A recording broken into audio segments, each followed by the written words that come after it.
In 1995, the Scottish Claymores were the doormats of the World League. But this season is a different story, with running back Saran Stacey and wide receiver Sean LaChapelle. And a physical defense which dismantled Frankfurt last week. The Claymores will be hosting this year's World Bowl and are poised to stay on a roll during the second half of the season.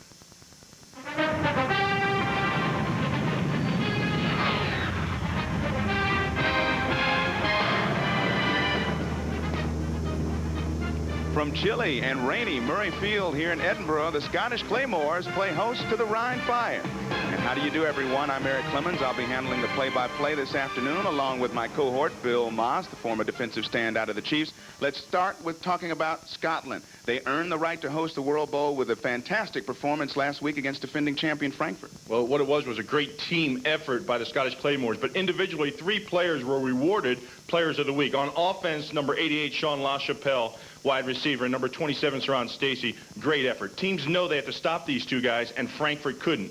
But the heels of this team have really been on defense, the swarming blue. And last week, Eric, they were the swarming black and blue. And the guy leading the charge for them was James Fuller, number 20. And you're going to see a lot of him today, too. Defense, something the Rhine Fire can play as well. They rank number 1 in the World League against the run. Should be a good one. We'll have the opening kickoff for you in just a moment. Today's game is brought to you by Budweiser, proud sponsor of football wherever it's played. This Bud's for you. And by Ryder, we're there when you need us. And by AT&T, official sponsor of the 1996 U.S. Olympic team.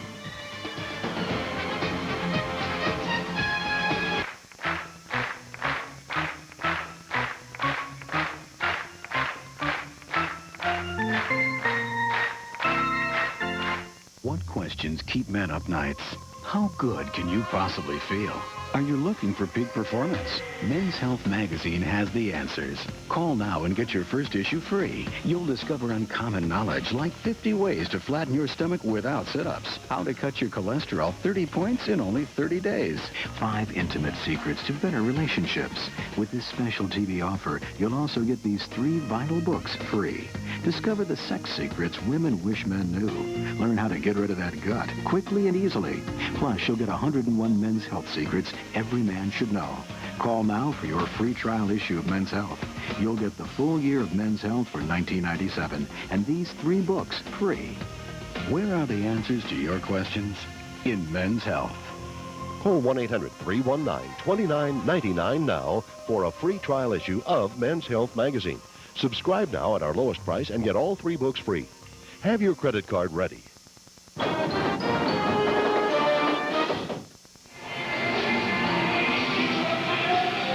Welcome, everybody. Eric Clemens and Bill Moss from the northern part of the UK in Edinburgh, Scotland, where the Scottish Claymores are about set to take on Rhine Fire. We're set for the opening kickoff. The Claymores receiving to our right. Back deep will be Marcus Thomas on the near side and Lee Gissendaner to the far side. Galen Hall, head coach of the Rhine Fire, has been involved with this World League for a while. 13-12 overall, 5-10 record, and this is second season with the Rhine Fire. And Jim Kreiner also has a long history with the World League. 6-9 here with Scotland, but he was an assistant on the Sacramento Surge who beat Galen Hall's team for the 92 championship. Chilly, 45 degrees here, wind out of the northwest, 15, and ouch, chance of snow. Come on, is this May 19th, Bill, or what? I don't know. Well, we are going to play some football. It's football weather, right? You'd be out there in short sleeves. Short sleeves all the way. You gotta love this weather. Manfred Bergsmuller with the kickoff, coming down to Marcus Thomas, who will take it at his 16. Fakes the reverse, and Thomas keeps it. Goes through a big hole, gets up close to the 30-yard line, where the Scottish Claymores will take over on offense. And Steve Matthews and Bill, Coach Kreiner talked to us yesterday, said this guy's play is improving every week. It's improving every week, Eric, but he did say he's not sure which Steve Matthews is going to show up. So he's hoping today that he can have a repeat performance of what he did last week. First and 10, call a spot at the 30-yard line. Split backfield with Kaihalo, who gets the handoff and comes to the near side. Jared Cahalo runs into some defenders there and picks up a yard. Anthony Fieldings was one of the tacklers. Ricky Andrews and Percy Snow also in to help out. Running the ball today, Eric, is going to be one of the things that both these teams have to do. All right, looking at the backs and receivers, of course, Stacy and Scotty Cooper, the national, starting in place of LaChapelle on this first series, but LaChapelle and Stacy, the big guns on offense as far as the skill positions go for the Scottish Claymores. 2nd and 8. The pitch goes to Stacy out the far side, has some room. Stacy then met by Percy Snow at the 35-yard line, still tried to struggle forward before he was brought down. Well, that's their signature play. You know, that's the big one they go to all the time. You see it all the time. And the guys up front are what makes it happen. Saran Stacy's going to get all the number, but the guys up front are what make their offense go. And two of these guys up front, Bart and Zeno, recovering from some kind of illness that these guys picked up in Frankfurt last week. Salmonella seems to be the word going around the team. They're not sure, but Coach Kreiner said they had 8 guys out with it this week. We'll see how they can play up front, and if not, they'll have to be replaced by a couple standing by as Matthews back to throw, gets away from the rush and picks up big yardage across the 50. Into Rhine Fire territory, out of bounds at the 32-yard line, chased out by Larry Kennedy.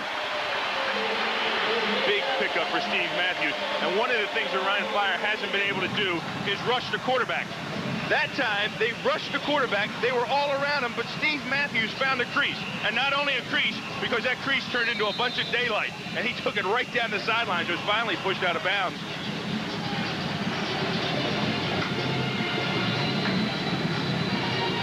Well, that's exactly what Rhine didn't need on their opening drive.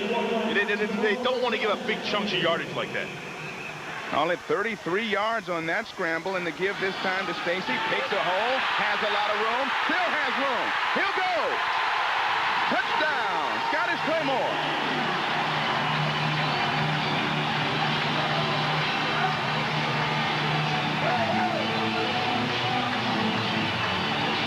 Well, this team has picked up right where they left off last week in the 4th quarter down in Frankfurt, Eric. And that is they're playing.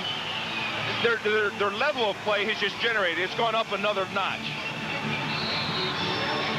And right there, they went back to the big guys up front and doing what they do on the ground so well with Saran Stacy. And Saran Stacy, who has an innate ability of making something extra out of a normal carry. Gavin Hastings, no good. Misses his first extra point of the year after going 12 for 12 before that one. So the extra point is no good, and Scotland has a 6-0 lead. We'll be back as Rhine Fire tries to answer as they take the kickoff in just a moment. Welcome back to Olympic coverage. Now, the pommel horse is a great chance for the USA to move up in the medal race, and this young man is probably our best hope for gold. He's off to a good start. Oh, man, what form. He's really making this look easy. Into an L. To a handstand. Amazing! Here's the dismount, and he sticks it. Bud Light, proud sponsor of the '96 U.S. Olympic team. Now let's check in at the pole vault finals, where we're going to see some people do. One of the ways Ryder makes your move easier is by renting trucks with automatic transmission. Because moving doesn't have to be an uphill battle. Ryder, we're there when you need us. Well, Grady, we think you're ready for the outside. Take your time for it. Crispy. Not kidding. Crunchy. Butterfinger blast. Crispy! Crunchy! Have a Butterfinger blast from Nestle. Hi, Bob Vila here with an exciting new hand tool from Sears. If you're impressed with our Craftsman RoboGrip pliers, wait till you see this. Hey, Jim, how you doing with that table? Oh, these hex nuts are driving me crazy. My adjustable wrench keeps rounding off the corners, and I don't have box end wrenches for all the different sizes. Here, try the Craftsman Pocket Socket adjustable box end wrench. With a one-hand adjustment, you can lock onto nuts and bolts of almost any size, metric or standard, from 5/16 to 3/4 of an inch, or 8 to 18 millimeters. The closed box end clamps tight, and heat-treated steel construction makes it durable. And because it's a Craftsman hand tool, made in America, it's guaranteed forever. For rush delivery of your Craftsman Pocket Socket, get your Sears charge or other credit card ready and call 1-800-208-8833. That's 1-800-208-8833. Or send your check or money order for only $19.99 plus shipping and handling to the address on your screen. Call 1-800-208-8833 right now.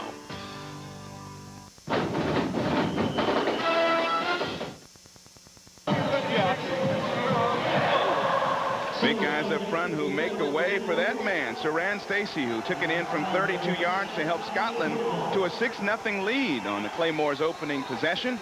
Eric Clemens and Bill Moss back here at Murray Field in Edinburgh. And now we have a stoppage of play before the kickoff. Hastings ready to kick it deep to Terry Richardson, and Larry Kennedy will be to the near side. Big plays. One of them by that man, Saran Stacey, 31-yard run, followed up a 33-yard run by his quarterback, Steve Matthews. Hastings, low kickoff, bounces, and is picked up by one of the up men, and that looks like Derek Clark, and Clark picking his way through some holes, gets up close to the 40-yard line. Rheinfire will start in great position. Well, let's go back and take a look at the replay. Remember I said it all starts with the guys up front. Watch number 71, Tom Barton. Watch him lead the way for Saran Stacey. And then, right here into the picture, a missed tackle. Okay, that's what Ryan can't afford to do. They can't afford mistakes. It's been one play here for him, one play there for him, and right there, it cost him a touchdown. They're down. They're in a hole trying to come out on the road, 6-0. Andy Kelly trying to lead Rheinfire back, goes back to throw in the quick hitter out to Tommy Boyd. Boyd on the quick pattern gets up. First down yardage across the 50 and into Scotland territory at the 49. Surprise, surprise, they found somebody else except for Byron Chamberlain. Andy Kelly. Kelly leading this offense. He has been up and down all year long, well, he's a guy that this offense depends on, and he has to make things happen. And he's had some problems. He's been struggling, quite frankly, getting the ball to his receivers. Coach Galen Hall calls him a hot and cold quarterback. Hopes to stay hot on this opening drive. Dumps one off to Terry Richardson out of the backfield. Is it loose down on the field? Let's see what the officials rule. He picked up about 4 yards off the reception out of the backfield, and they'll say it's still Rheinfire ball, so call it 2nd and 6 for Rheinfire. And the backs of this team are really the strength, led by Derek Clark, who has 25 catches out of the backfield. Yeah, they are the strength, and they can run the ball. They average like six yards a carry, the most in the league. In my opinion, they don't use these guys enough. Richardson is split out in the slot to the far side with Clark the lone setback. And Kelly to the air again. Looking down the field under some pressure, gets it away and has his man, Manley Woods. Deeper into Scotland territory, pushed out of bounds at the 30-yard line by Shannon Jones. Again, he goes to the wide receiver. First it was Tommy Boyd, now it's Manley Woods. And this is what Andy Kelly needs to do. See, he's been relying on his tight end, Byron Chamberlain, all along the season. But now he's looking, see him? And now he has to go and find the number 2 receiver. And Manley Woods right there finally gets open, and it's a nice pickup for him. So Rheinfire on the move, 1st and 10 at the 30-yard line of Scotland. Andy Kelly the give to Terry Richardson, and Richardson has good yardage off the left side, picks up almost 5 on the play. You have to like what they're doing. You know, they're mixing things up. They're keeping Scotland off bounds. They open up with some short passes, then they find their wide receiver, bang. Now they come back and use the running game with the big offensive line up front, and there they are. Olaf Hampel, the national, one of the few that plays every down for his team, former Denver Bronco, and you like that right side of the line. Yeah, Harden, Hoyam, these guys, you know, they're big guys, and to get this running game going, they're going to have to use Harden out in space, and what I mean by that is his pulling ability. On 2nd down, call it 2nd and 6. And Kelly again, quick pattern, gets it to Derek Clark out of the backfield. He had 25 catches coming in, and he gets close to a 1st down. Well, you know, Galen Hall referred to his quarterback as hot and cold, and right now he's starting off hot. See where he's placing the ball? Right on the fingertips of the receivers. It was outside for the back right there so he could turn upfield. Scotland's defensive line, Joe O'Brien getting the start at end for John DeWitt, who is one of the victims of that virus or salmonella or whatever it is that affected. Pretty good bunch up front, too, Eric. They can really get after the passer. They give to Derek Clark, who has some room off the left side. Clark gets down close to the 15-yard line before he's brought down by Ty Parton. Ty Parton, you know, he came back from being injured. He missed 3 or 4 games. He came back last week in some Frankfurt game, and he's a guy that really brings a spark and emotion to their defense. Rheinfire, you see, has scored only once in their opening drive, and guess who it was against? It was against these guys right here, and you know what? They're knocking at the door again. In fact, they only have 6 points in the first quarter all season long. They came against Scotland a couple weeks ago. That Ryan shot in. Kelly under some pressure just throws that one away. Smart move because Herman Carroll amongst a couple others were there. Ty Parton and Emmett Waldron was coming up the middle on the blitz. Well, I said they could get after the passer, and they did. And right there, Andy Kelly showed me things he hasn't showed me all week long, all season long, and that is he just threw the ball away. Look at the linebackers. Waldron, the national starter in place of Mark Sander, one of the leading tacklers on that defense. Ali and Jones on the outside. All at 3rd down and a long 5 for Ryan Fire. Kelly to the air again, gets it to Clark, but Clark met immediately, trying to struggle forward, but he's brought down out there by Ty Parton. Emmett Waldron came to clean up. And a lot of the problems they've had is when they get inside the scoring zone, they've been inept. And what I mean by that is they've had fumbles down there, interceptions, missed field goals, and right here, now that, you know, they can't get a touchdown, they're going to have to settle for 3. Leo Araguz is on. He's going to kick it from just inside the 20. Call it a 29-yard attempt. Araguz 4 for 6, his long 39 on the season. This one is up. And it is through. Leo Araguz, 29-yard field goal. So Ryan Fire starts well, gets on the board. They cut the deficit to 3. 6-3 in favor of Scotland. The Claymores will get it back when we come back to Murray Field. Looking for something? Yeah, that dime from Sprint's long-distance plan. Having trouble finding it, huh? Yeah. Well, that's because depending on when you call, the Sprint cents rate isn't always a dime. It could be a quarter or 65 cents on calls to Canada. Oh. Try AT&T True Reach Savings. On average, most people can save more than with Sprint cents when they spend $25 a month on calls in the U.S. Plus, you'll always save more on calls to Canada. Wow, I found what I'm looking for. That's your true choice, AT&T. The sun's up at Bay Hill, and what a lovely day for a drive. But don't forget to keep your head down, because Bay Hill is Arnold Palmer's place, and the rough edges are there by design. So who helps the business end of this legendary club run smoothly? Office Depot. Taking care of business. Office Depot guarantees low prices and 100% satisfaction. Because when you're responsible for the big picture, even small details are important. Taking care of business. What you doing? Stopped up. Vinegar, baking soda. Learn the secrets of home repair on Fix It, weekdays only on FX.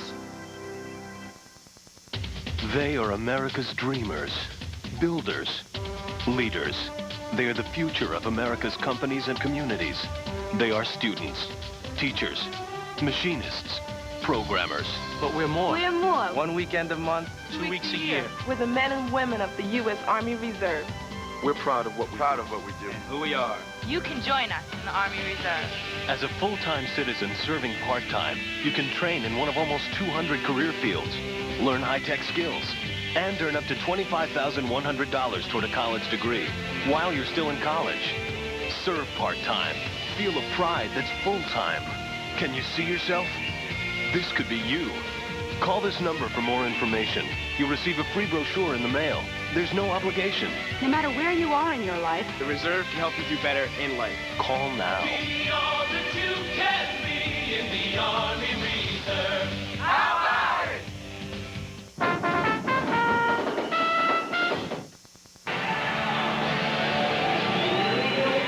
Welcome back to Murray Field in Edinburgh, where both offenses have gotten on the board on their team's first possession. Scotland a touchdown, missed extra point, Ryan Fire. The 29-yard field goal by the man kicking off, Leo Araguz, will be kicking deep to Marcus Thomas. Thomas taking the reverse again, going to the far side, has some room. Thomas out close to the 50-yard line before Araguz brought him down. Well, you know, special teams gives you field position. And when you can get a play like this out of your special teams, it really generates your offense. Your offense is going to take over the ball now at the 50-yard line. Marcus Thomas faked the reverse to Lee Gissendaner and then found a crease. He got behind his wedge on the right side, and like a smart running back, when he sees daylight, heads to the near sideline.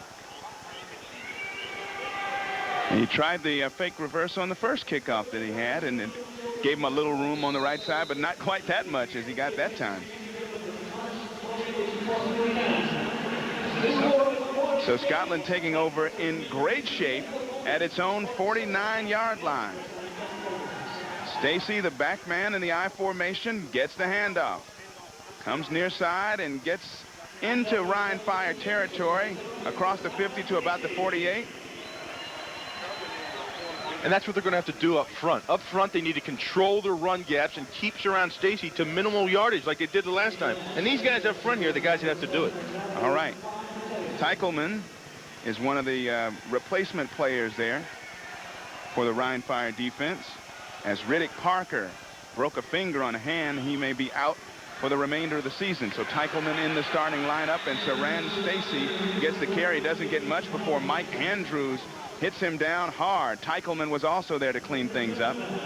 Yeah, see, that was the same play they ran on the touchdowns, but that time the linebacker was there. Ricky Andrews read the play, came up and stuffed the trap by number 71, Tom Barnt, and then did a fine job on making a tackle. Look at the linebackers. Fielding's their leading tackler. Percy Snow, co-leader in tackles, and Klaus Bearderman, the national player. And on third down and long, Matthews gets it out of the backfield to Ron Dickerson. First down yardage and more inside the 30. Knocked out of bounds at the 28.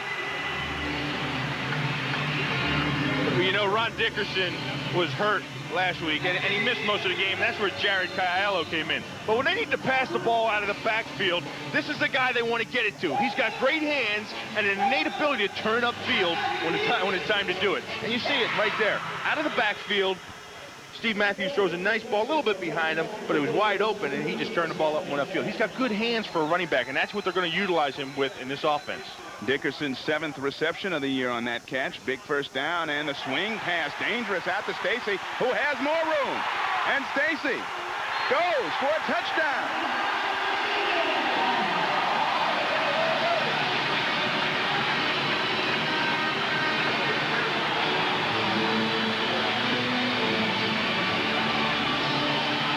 You know, I asked Jim Kreiner this week, I said, Jim, what are you going to do different? He said, nothing, Bill. We're going to come at him with our base stuff. Well, he was telling me a lie because this isn't their base stuff. They're hitting the backs out of the backfield on short stuff all over the place. Normally, they're going to pound the ball at him, come off play action, and look downfield for LaChapelle or Yo Murphy or Scott Cooper. They're not doing this. Now they're using the backs underneath because they're sending the receivers downfield, and they're being covered up. Now they'll go for a 2-point conversion since they missed the first point after touchdown. And Matthews going end zone, has his man. Sean LaChapelle, we have a flag down as well in the end zone, so hold everything.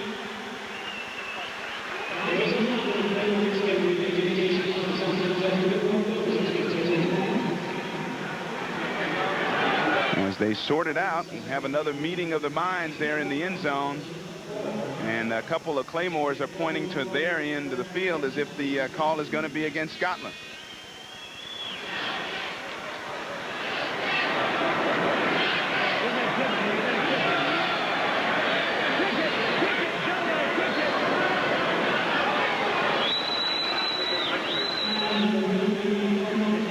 All right, if you were a lip reader, you could see who it was against, but interference, offensive interference, obviously against the Claymores.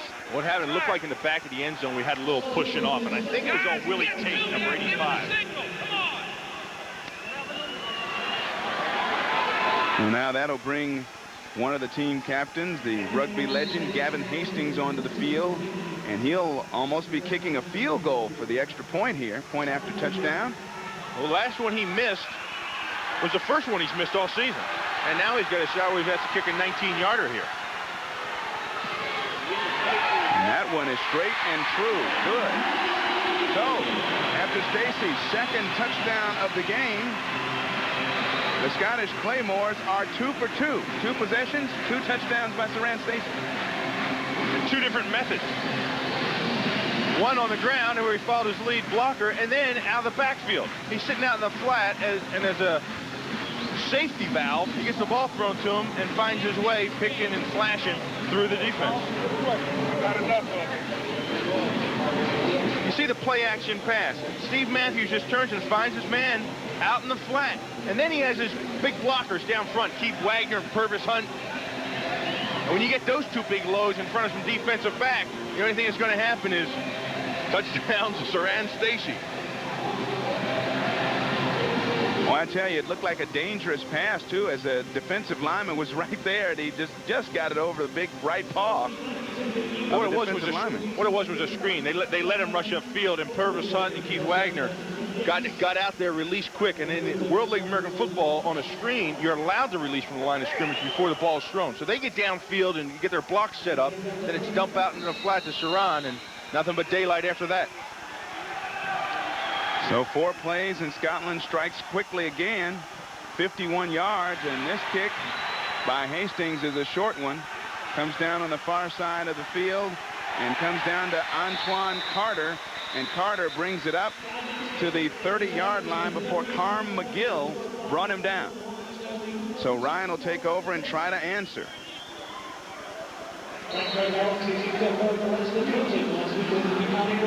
Spotted at just over the 30-yard line.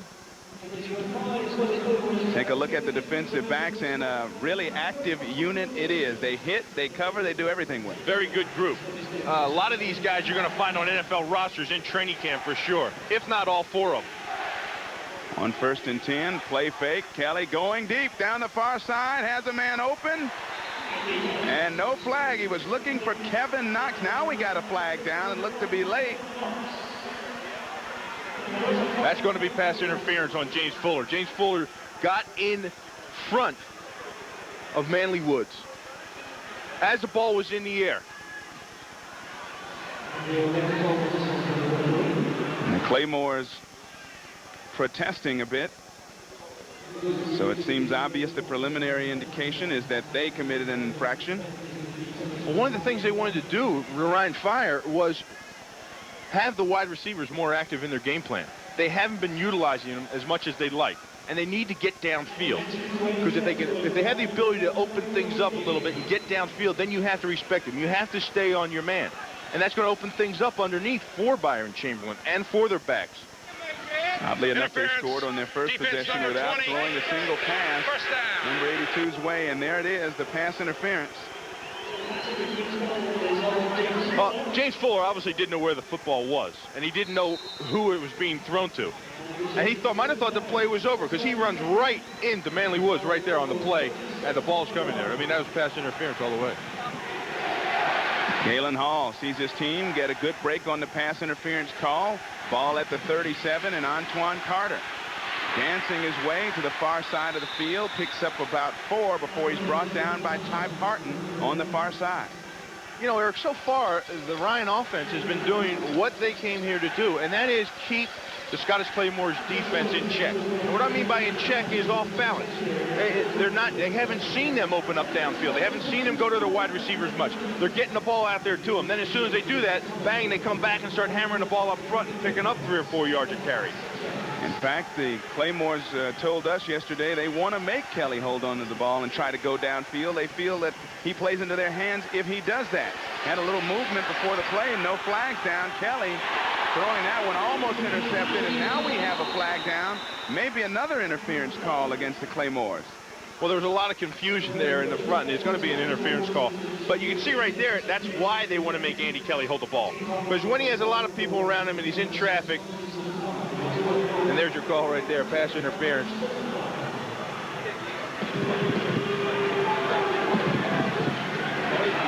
If you take a look here, we have a linebacker blitzing Mark Sanders. Now right there is number 56, Arnold Ali. He lays a hit on Antoine Carter as Antoine Carter comes across the middle just as the ball's being thrown. Now he's allowed to make that hit under 5 yards and disrupt his timing if the ball isn't being thrown to him. But the ball was in the air, and that's why it was pass interference. So give the Ryan Fire a first down at the 33-yard line. 2 receivers split out wide to the left for Andy Kelly, and now we have some movement along the line. It looked like Byron Chamberlain jumped a bit. Something they can't afford to do. False start, number 82, offense, 5 yards, first down. They're moving the ball down there in scoring zone for the second time they've had the ball. And you're going to see him jump off sides right here. He must have thought it was on 1 or 2, had the snap count, was confused. But these are the little things that have been haunting this Ryan Fire team. Every time they get down in that situation and having a chance to put some points on the board, something eats them up. One play here, one guy there. Nickel anyway, Pete. Ryan Fire, not a lot of big plays on offense, but a lot of penalties for this team. 39 for 284 yards coming into this afternoon's game. Hand off and the loose ball. Herman Carroll picks it up, and he's going to run with it. Taken down by Andy Kelly. George Coghill made the big hit and forced the loose ball. Well, they call him the hit man. And you're going to see why they call him the hit man. Because when it's time to support the run, that's exactly what George Coghill, number 34, does. He comes up from that strong safety position and is the force on the outside. And that time he laid a hit right on the ball. He put his helmet on the ball, and the ball popped out. You're going to see him to the right side of your screen. See him running into the picture, and there it is, tackling the ball. And that's what you're taught as defensive back. Strip. Hit the ball. Put your helmet on the ball. Get that thing out. Jerome Davidson coughed it up there, and Saran Stacy is caught right there in the backfield by big James Wilson. A loss of 4 on that play. It'll set up second and very long for the Scotland offense, which has the ball in great shape once again after the turnover. Well, that's what they need to do. They need to shut down Saran Stacy. Take away Saran Stacy, double coverage, bracket coverage, number 88, Sean LaChapelle, and make number 12 win the ball game for you, because he's thrown 7 interceptions. He has the ability to make mistakes. On 2nd and 14, Matthews to the air, swings it out of the backfield and throws that one a little bit too low for Jared Kaihalo to handle. So that'll set up 3rd and very long.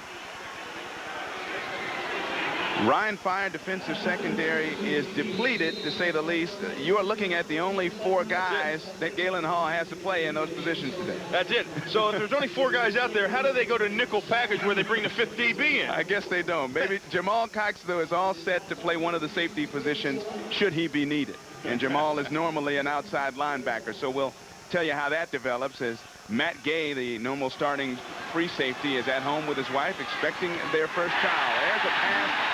Sean LaChapelle catches it near the first down marker. No, it's the national Scotty Cooper correction, and that's first down yardage for Scotland. Well, there you have it. What did I just say? Who do they bring in for nickel back? They couldn't. They didn't bring anybody in. They were in the regular defense.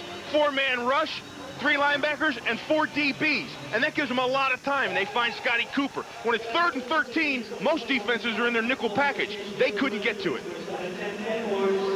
See how that one plays out over the course of this game. Scotland on the move, completing the big 3rd down play, converting, I should say. And we have some flags down as this one seemed to be a little busted up from the start. Had a lot of movement in the interior line before the handoff was given to Stacy for a loss of a couple.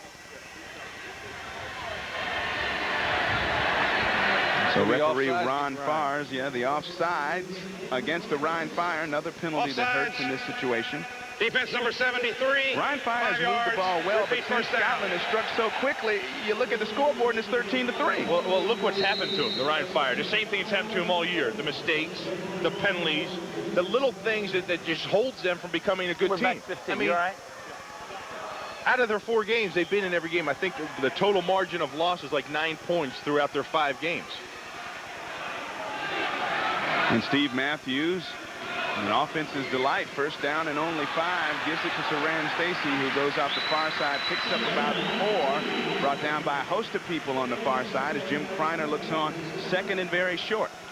Well, you have to like that situation. Anytime an offense is 2nd and about 1, it's a good time for the offense to test them. Hey, they're in position now, they're across the 50-yard line, they're about the 30, throw one deep, what the heck? You can always come back on 3rd and 1 and go for your first down.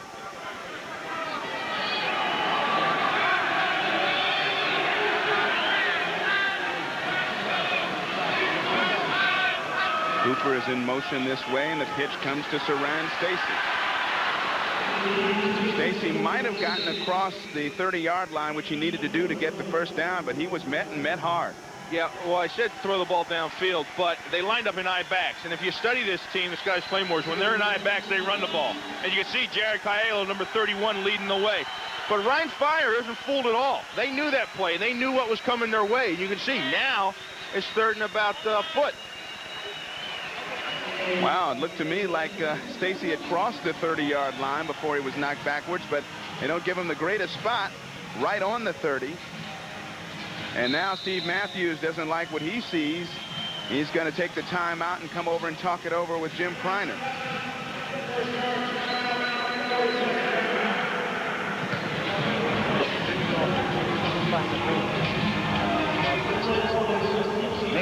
Make them wedge the guy that's on the center, and what you want to do is just kind of slide opposite that double, okay? Make sure everybody comes tight, okay? Get up the field. Tell them get some push. Oh, what he's saying is it's 3rd and 1. They're going to wedge the guy on the nose. And wedge blocking is going to be 3 guys in the middle. It's going to be the center and 2 guards. They're going to come blowing forward, and Steve Matthews is going to go off the butt of one of the guards. So he's going to go left or right off of one of the guards as the 3 guys like hold hands and just form a wedge right up the gut to pick up the first down. Talk about some offensive success. What about the Amsterdam Admirals, who discovered it a couple of weeks ago in the second half against Frankfurt? Now nobody can stop them. 48-14 Amsterdam over Barcelona in action on Saturday. 3rd down and very short, and there's the sneak for first down yardage, unless they get a really terrible spot. Well, that's definitely a first down, and it's something that Scottish Claymores have been able to do all year. They've got like 100% completion rate on 3rd and very short. I think every quarterback sneak they've gone for, they've got, because they got a pretty good unit up front. The 3 guys in the middle are allocated from NFL teams, and they've been in that situation before. And of course, they're going against one of the Ryan Fire's nationals. May very well be the last play of the first quarter as Matthews to go to the air. Comes near side and has his tight end, Willie Tate. And Tate down inside the 15 to the 12-yard line as we end the first quarter. First quarter is history. Steve Matthews trying to lead his team into the end zone on their 3rd straight possession. Back with the second quarter in just a moment. These guys are persistent. Well, they're no match for the world's first sport utility wagon. Oh, really? All-wheel drive Subaru Outback's got more headroom than a Cherokee. Uh-huh. The ground clearance of an Explorer. So you said. Ride smooth as any car. Got any more of those tidbits? What, like more stability in a turn than a Chevy Blazer? Sure, that'll do. That's why Subaru Outback. World's first sport utility wagon. Look, you have got to go to Office Depot and see for yourself. Office Depot has the best selection. I buzz in, I get what I want, and I'm gone. Either call or fax your order in. You can have delivery the very next day. Office Depot has a great catalog with everything from A to Z. Office Depot, the best. Office Depot, taking care of business for companies of every size, everywhere, every day. So you can't keep up with your old ma, huh? Not with this headache. Where's your Tylenol? It's Advil now. You switched? I like the way Advil works. On tough pain, 2 Advil work better than any 2 Tylenol. Welcome to the 90s, Mom. Advanced medicine for pain. One of the ways Ryder makes your move easier is with a computerized reservation system that makes short work of paperwork. Because the sooner you get your move started, the sooner you're finished. Ryder, we're there when you need us. Good afternoon, Mr. Binswanger. On Memorial Day, Subterranean Cables will broadcast 12 straight hours of the coolest spy show ever from the FX apartment. It's the FX Mission Impossible Marathon. 12 hours, 12 missions, 12 self-destructing messages. Your mission, lead viewers through this web of intrigue with IMFX channel hosts Mercedes and Jane. This promotion will self-destruct in 5 seconds. The FX Mission Impossible Marathon, May 27th at 2/1 Central, only on FX. Sponsored by Nestle 100 Grand.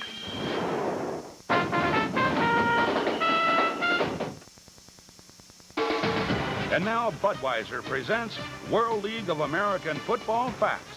All 4 teams in the 1995 NFL Championship games featured former World League quarterbacks. Jim Miller with the Pittsburgh Steelers, Jason Garrett with the Dallas Cowboys, Doug Peterson with the Green Bay Packers, and Paul Justin with the Colts. Hey, World League, this Bud's for you.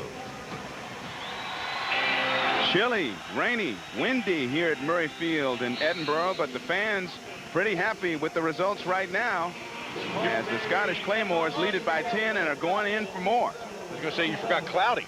Yeah, right. Haven't seen the sun here in the past couple of days, but good football weather. In motion this way comes Scott Cooper, and another swing pass out to Saran Stacy, and Stacy spins inside the 10 to the 8-yard line. Well, it worked for them once, and they went back to it again. You know, they tried the same thing. They tried to set up that screenplay. Look at the domination by the Claymores on offense, 152 total yards. But Ryan has moved the ball. He had 5 first downs, but again, Scotland leading by 10 and going for more. And a lot of those yards are because of Ryan's mistakes, the things they're doing. They're the breakdowns in their defense. Give to Jarrett Kaihalo, and Kaihalo has plenty of room. Broke his way in for the touchdown.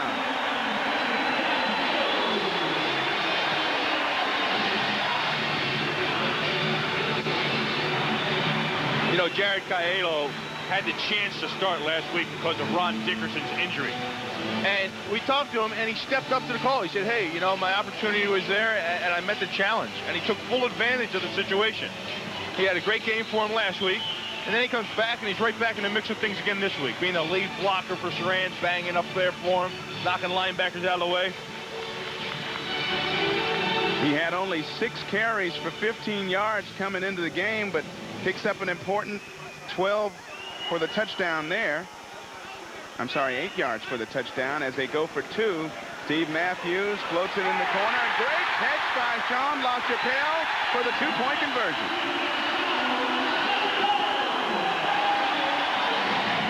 You know, the nice fade pass. And Sean LaChapelle is a guy in the end zone you want to throw a fade pass to. Loft it up there, and he's 6'4". Let him jump up there and go get it. Ryan Fire gets the ball when we come back. 7-Up attitude. It's a given. It's the way it makes you feel. It's the lift that you get. It's a rhythm in your step, 'cause it's cool and it's wonderful and it's lemon and lime. 7-Up. It's an up thing. 7-Up. Does it every time. It's clear and it's wonderful and it's totally fine. 7-Up. Hey, it's an up thing. Where is the one place to carbonate your brain?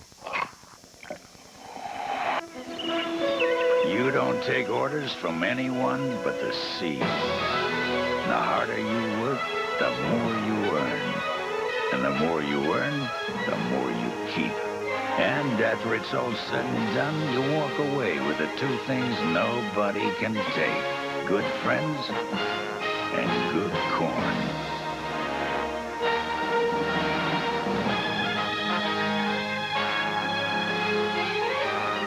On the Super Collectors, tomorrow's never just another day. This is Scarlett's room. Ordinary people, extraordinary collections. Sunday, only on FX. Every day, America Online is making it easier for people to live, work, and play. Hey, Dan, ready for the game? I can't go to the game today. What? I got to send my mom a birthday gift, then book plane tickets for our trip next week, and my kids got to go to the library to look up dinosaurs. Hey, we can take care of that right now with America Online. We can? Yeah, we can send your mom flowers, order those plane tickets. We can even look up dinosaurs in Compton's Encyclopedia. With America Online, you get instant news and sports, financial updates, online magazines, and easy access to the internet. Call now for your free America Online startup kit and 15 free online hours. Flowers are sent, plane tickets are booked. Here come the dinosaurs. That's great. Downloading's easy. I can even send an email on the internet. And we'll check it all out later, after the game. So how do you get America Online? Well, that's easy, too. You just call their 800 number. Call 1-800-705-1770 now for your free America Online Startup Kit with free software and 15 free online hours. It's everything you need to get online, so call 1-800-705-1770.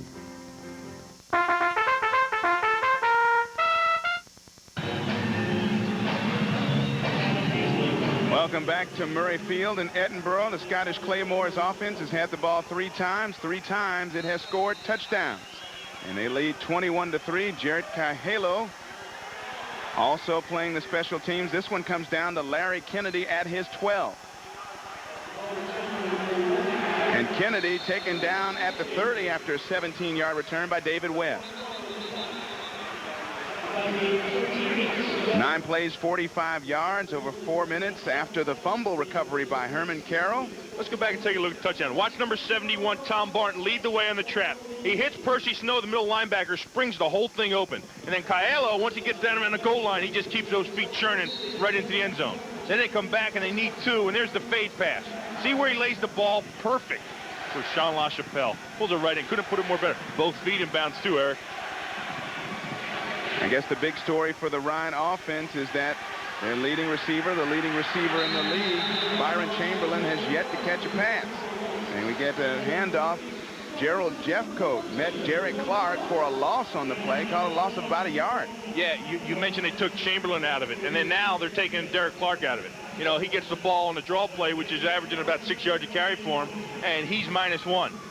So to take those 2 key components out of the Ryan Fire, you really wonder where they're going to go offensively right now. Right now, things going Scotland's way.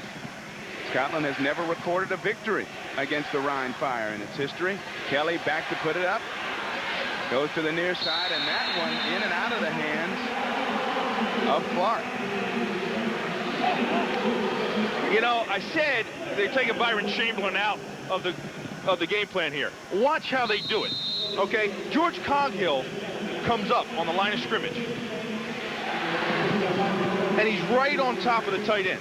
And what he does is he jacks him up and he stays with him man-to-man. And he comes right down the seam, and there's nowhere to throw the ball to. And normally he's getting all the balls. He has like 35 receptions for him or something like that. He has to throw the ball out into the flat. And now Andy Kelly really doesn't like what he sees and burns a timeout. So he'll go talk things over with Galen Hall. Andy Kelly will get it sorted out and try to come up with a play that works for 3rd and long. Scotland leading it 21-3. We'll be back with more in just a moment.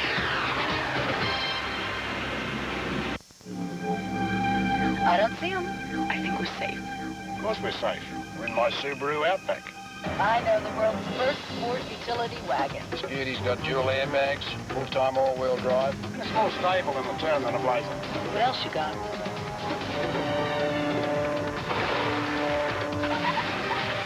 Better braking than an Explorer. That's my Subaru Outback. The world's first sport utility wagon. It was a painful way to learn. I should have been taking Advil. I was bending and lifting. Everything hurt. After trying Tylenol, I knew I needed something stronger. My doctor said for tough pain, 2 Advil work better than any 2 Tylenol. Advil just works better. Hi, I'm Emmett, and I'm a cowboy. This is my hat. These are my boots. These are my horses. This is where they graze. And this is my ranch. No matter whose brand is on the front gate. This is my territory. This is my zone. This is my planet. With Ryder, you can drive off with great rates. So whether it's cross-town or cross-country, don't make a move without calling Ryder first. Call 1-800-GO-RYDER. Once upon a time, there was a fairy princess who looked a lot like you. And she had a magic wand, too. Action Lane remembers the old porch gliders, but ours have comfortable padding and a unique gliding mechanism for a smoother, gentler ride indoors. Once upon a time, there was a fairy princess. See, your grandpa used to say it was just like me. Introducing the new glider recliner from Action Lane. Call 1-800-700-1233 for your local dealer and a free buyer's guide.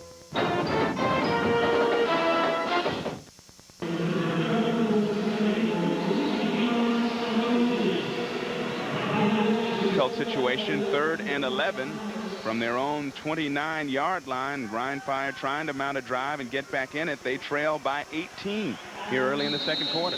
And for Andy Kelly, this isn't the situation he wants to be in. He doesn't want to have to be 3rd and long, obvious pass situations, because the front 4 of the Scottish Claymores can rush the passer. And he has enough problems just getting the ball to the receiver without them all over him. 4 receivers split, 2 to either side of Kelly on 3rd and long, and he is hit, ball knocked loose, and they're calling it incomplete, not a fumble. The official rules that his arm went forward. Well, like I just alluded to, it's not the situation. That's what you are. You're just a genius. That's not the situation Andy Kelly wants to be in. But, you know, he's had his problems all year long, just getting the ball out to the flat. Now he has to sit back on a 3rd and real long and play against a group that is known for rushing the passer. And there you see him coming flying around the corner. Robert Flickinger, heck of a pass rush.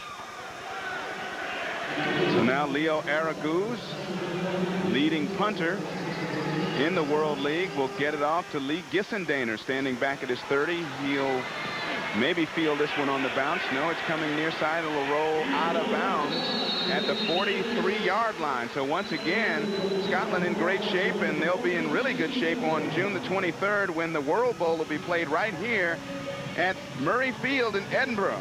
6 p.m. British summer time. That's the BST. And the opponent, we don't know. Could be a number of teams. We don't know how it's going to unfold. You know, it's funny. I was worried last week thinking, well, what's going to happen? You know, it's a kind of a weird deal. You know, they can get to the World Bowl and halfway through the season. Are they going to fall apart? Are they going to rise? You know, this team is feeding off of what they did last week. They're growing. They came out and scored 3 touchdowns in the first 3 possessions. That's showing me that, you know, they know they're champions now, and they want to prove it every play. It would be very easy for them to pack it in a little bit and just wait for the World Bowl, but a lot of the players telling us yesterday they are trying to get the perfect game going. And look at Saran Stacy break free. Stacy still on his feet inside the 15 and a 13-yard line. Wow. Wow. I said last week, I said, somebody please tell me why this guy's not in an NFL camp. You know, I think for sure he will be. You know, you talk about yards after the catch, okay? Watch, you make one guy miss. Anthony Fielding was right there. He should have made the tackle. You have to make the tackle in that situation. But yards after catch, you want to talk about him? There's your man right there. Coach Kreiner told us that he is generating a lot of interest from NFL scouts around the league. And for certain, there's a man who's going to be invited to an NFL camp somewhere.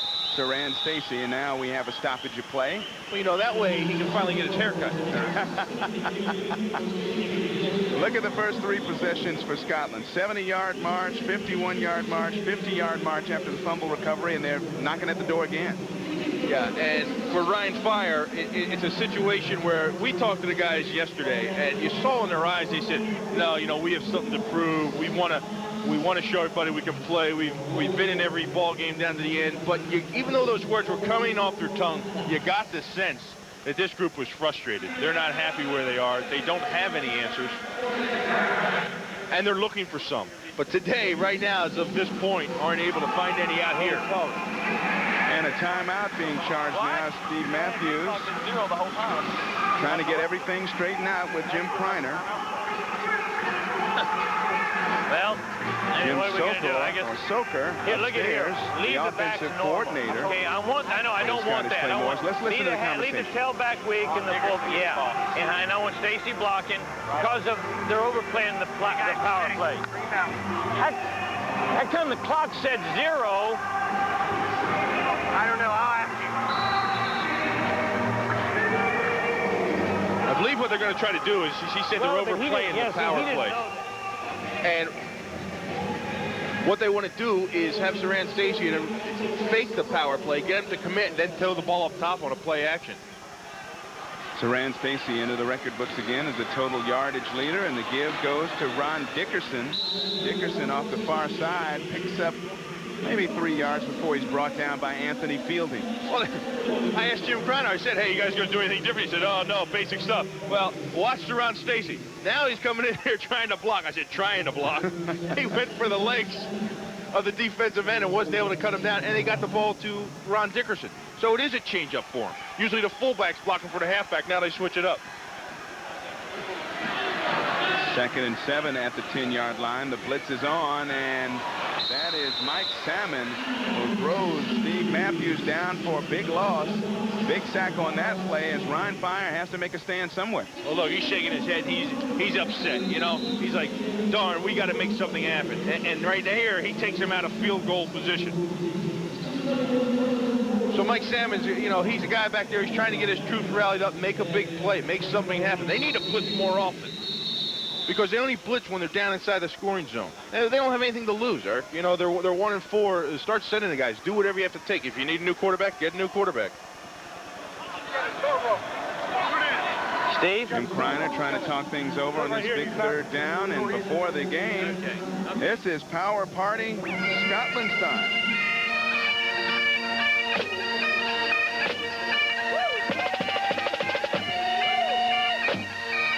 You gotta love this Power Party. Now, every time you go to that we do a game that they have this thing going on out there. And it's a different flavor because it's a different ethnic party every time we go to.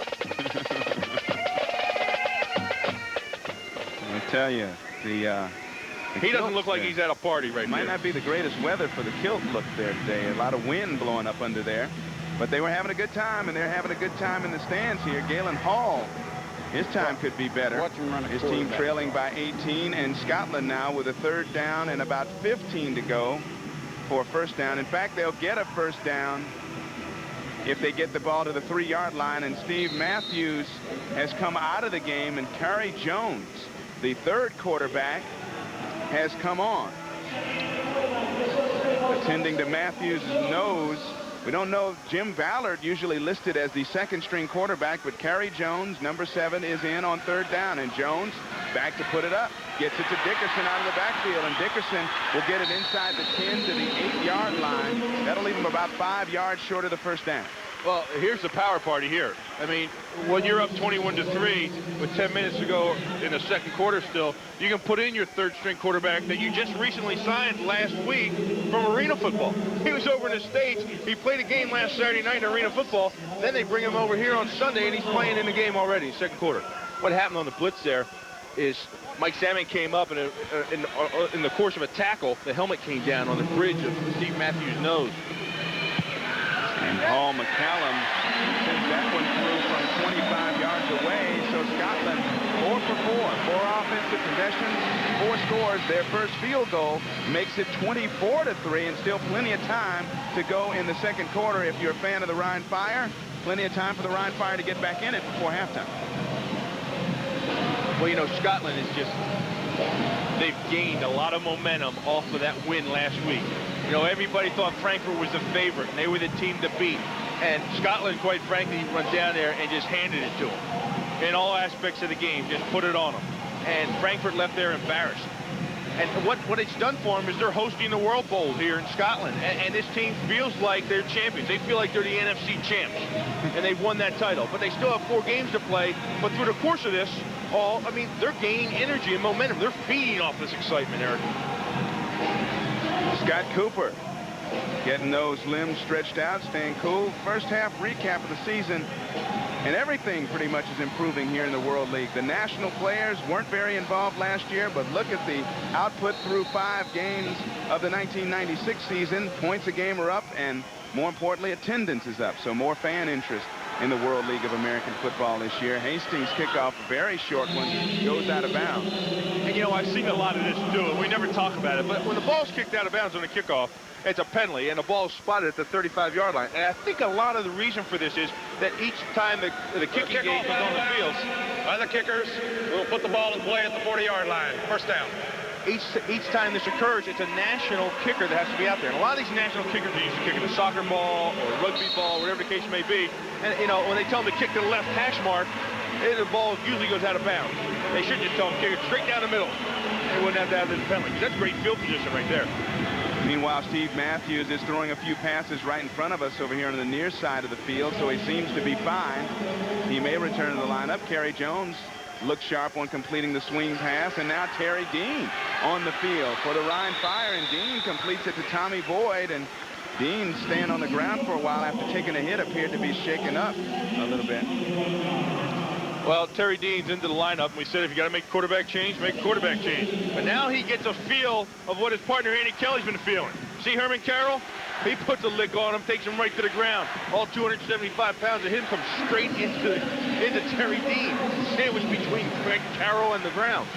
Carroll, one of the leaders on the Scottish Claymore's defense in terms of sacks, with 2 coming in. Antoine Carter, those quick legs moving up close to the first down. I believe he has it across the 50 into Scotland territory at the 49. Terry Dean out of Florida.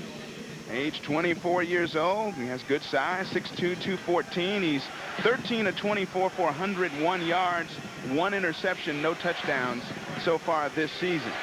And Dean gets his team a first down in Scotland territory at the 48. Still, Byron Chamberlain, the leading receiver in the league, has not caught a pass. The handoff here goes to the near side of Jerome Davison, and Davison has good yardage inside the 45 to the 43. You know, one of the things they're going to have to do to take the pressure off the quarterback is run the ball. And when they run the ball, it takes all the guys up front, the 5 linemen and your tight end. And there's Chamberlain, and he's over here to work on his blocking. You know, he was a wide receiver for the Denver Broncos. They're trying to convert him to a tight end, and part of the tight end package is you have to be able to block. And right there, he did a nice job against Joe O'Brien. And off over the far side as a big stack led by Joe O'Brien meets Jerome Davison, and Davison will be about a yard short of the first down. It'll be 3rd and 1. Well, Joe O'Brien knows he just got blocked by a tight end last play, so now he's got to come back in there and make a big play. You get mad, oh my God, how did that happen to me? I got blocked by a tight end. I'm a defensive lineman. It should never happen. It happens, trust me. 115 H alert. They don't have it. Galen Hall, hoping his 5th rated offense can come up with plenty of points and get back into this game. 3rd and 1. Dean on the sneak, and he looks like he'll have first down yardage. Barely. Barely. I mean, that was quite a chunk of yardage, actually, a little bit more than a yard to try to go for a quarterback sneak up front. David Webb, one of the Claymores who met him. They're going to measure it anyway. Looked to be beyond the first down marker, but again, the spot. He may be short. Look at the spot. He may be short from the... Yeah, there he is. Galen Hall's not happy about it either. Yeah, he's got that wry smile on his face. Hey, but I looked at it when he went for his quarterback sneak. It was about a yard and a half. And that's a long way to go for a quarterback sneak. He will be short. Short by about 7 inches. Quarterback draw, maybe. But when you get right up there on the lineman's back and try to push forward, that's a tough call when you're going for a yard and a half. All right, we're going to take you from defense to offense. You're down by 21 points. You got to go, huh? What, hey, you're 1 and 4. What the heck do you have to lose? Hey! 7:03 to go in the half. And apparently they listen to you. On 4th down and very short, they need a surge to get them about 7 inches.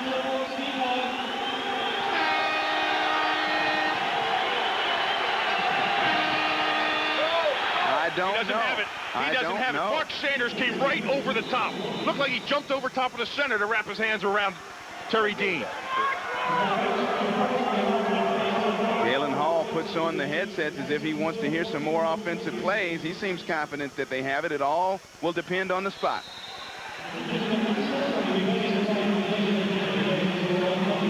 The officials want to, I think, get another measurement. James Spencer on the sideline saying, hey, it belongs to our offense. We'll see.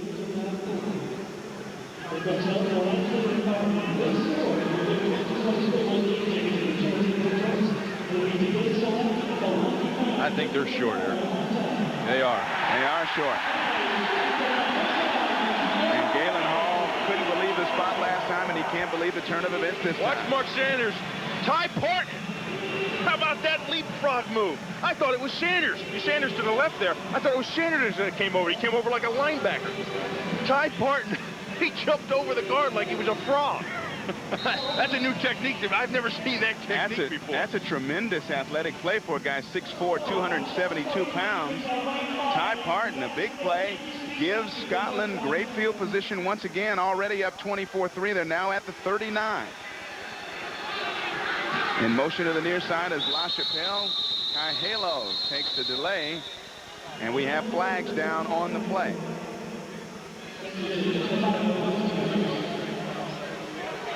Tom Barnett. Prior to the snap, false start, number 71 offense, 5 yards, still first down.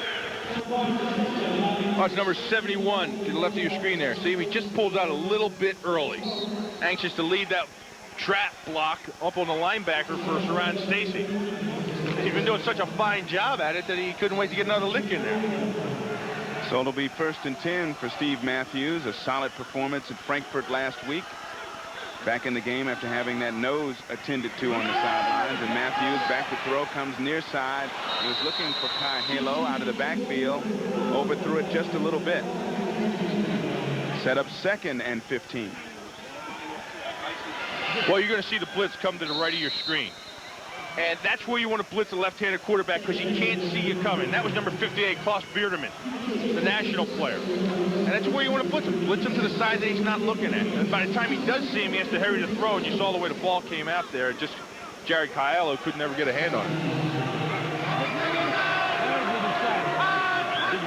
On 2nd and 15, Matthews to go upstairs again. This time hits Kai Halo out of the backfield, and Kai Halo picks up close to 5 yards before Anthony Fieldings brought him down. Fieldings, co-leader in tackles on this Rhein Fire defense with 26 coming into the game. Now you have a situation that you like to be in on defense. 3rd and about 13 or 3rd and long. Obvious passing situation. Fielding's 2nd year here with the Rhein Fire. Told us yesterday he misses playing in the middle. He's a very active linebacker and likes to be in the middle of things, but doing it on the outside this year. On 3rd down, fake, play fake to Saran Stacy, going deep down the middle. LaChapelle had cut behind his man, but a nice play by Donald Douglas to knock it away. And one of the reasons Fielding, who we were talking about, doesn't like playing outside is because you have to play the play action pass, and that's what we have right here. They fake the run, and then see LaChapelle, he's on the seam and slant, and he's open. I mean, and then Donald Douglas makes a great close on the ball. So Paul McCallum will punt it for the first time back in deep formation. He'll punt it to Tommy Boyd, who's standing back, and he'll field it at his 32. Boyd gets up to the 38-yard line before he's brought down by Joe O'Brien. A little extracurricular stuff going on out there on the field, but the officials appear to have control. So Rhein Fire, a little moral victory. They stopped the Scottish Claymore offense. Now what kind of offense do they have? Yeah, and you know what I'm seeing here? I'm seeing the Rhein Fire starting to get a little fire. And it's something I haven't seen. They don't like the situation. They don't like being 1-4, looking at 1-5 right in the face. They don't like the little things happening to them that aren't going their way, and they're starting to push and shove afterwards. I don't think it's frustration. I think they're actually getting upset and they're going to try to do something about it. On 1st down in good field position at their own 38, Terry Dean to put it up in the air.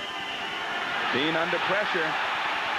Buys himself some time. Now comes back the other way and has his man. Byron Chamberlain. Chamberlain inside the 40 before he goes out of bounds at the 37-yard line of Scotland. James Fuller and James Williams knocked him out. James Williams, rather, knocked him out. Nifty footwork and composure by Terry Dean. See him wave Byron Chamberlain up. He says, come back, come back.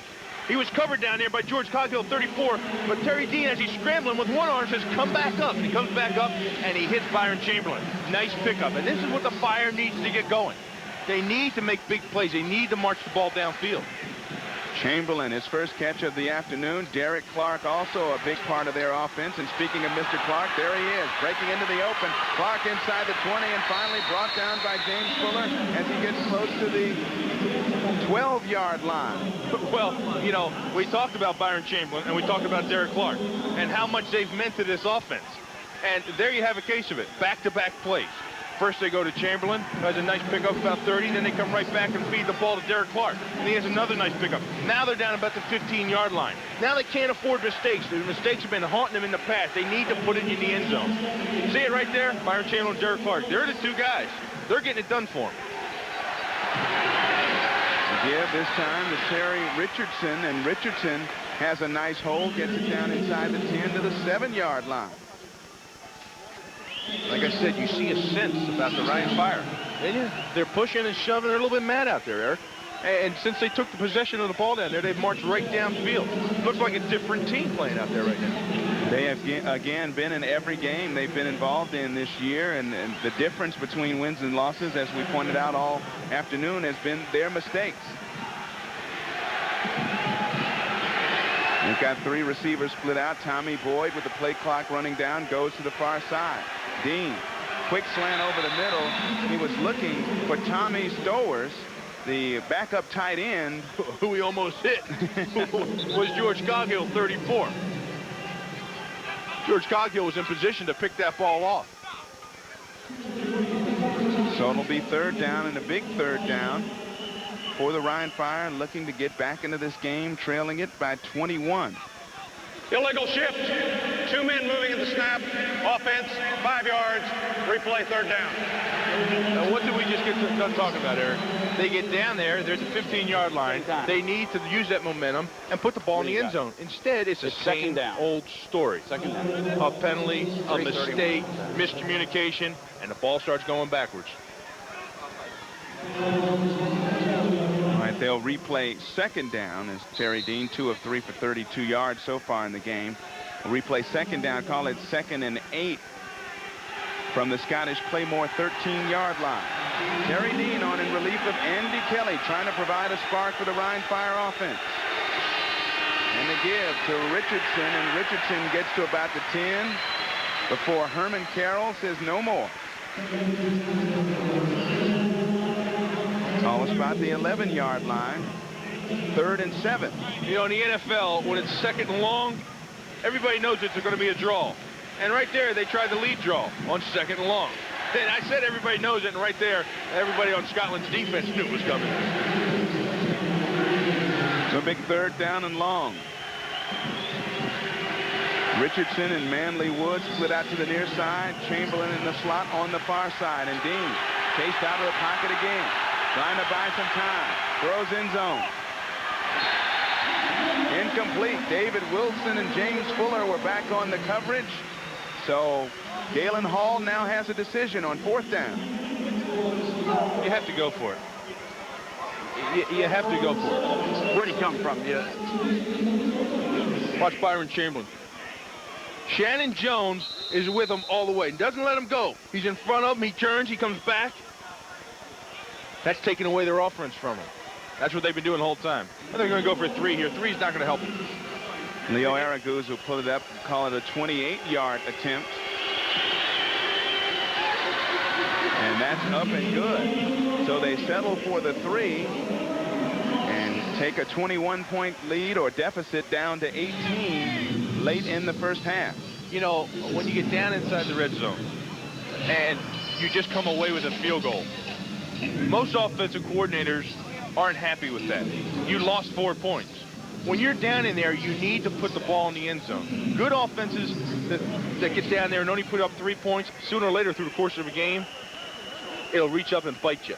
And the other team will have a situation to win the game. Rhein Fire, who's struggling, needs to put it in the end zone as many times as they have the chance to do. And if they're down there, they might as well go for it. And they get something positive like moving the ball on the ground and mixing things up with Dean, and they still have a sour taste in their mouth when they don't get the touchdown. And the clock's at 12 seconds. That's exactly right. They How need can that happen? to score. They need to score touchdowns. That clock is at 12 seconds, and Galen he's Hall is marking it telling ready the for official play. they need some better calls and better spots than he got on that last Rhein Fire drive. You know, Galen Hall has been on the referees all season long, and he's worried about this call and he's worried about that call. Well, what he needs to worry about is his offense and what they're not doing, and he needs to find answers for it and find a way to get it done. Araguz bounces this to one of the up men, and it's Ben Torriero, the national, and Ben Torriero out across the 40-yard line. They're saying maybe it's a loose ball, but I think the officials may have ruled this one down. Let's see as they unpile it. Well, if Ryan does have the ball like they're signaling, that'd be a great opportunity for them to march right down the field and put it in the end zone. In the end zone, the 7 points is what gives your offense confidence. It's what gives your team confidence. You just march down there and kick a field goal, it takes the wind out of your sails. And Ben Torriero is the man down on the play. He got the short bouncing kickoff and was really hit hard as he crossed the 40-yard line. And he has not moved much as they attend to him. Bill Robinette, one of the trainers down there, asking Torriero what might be the problem.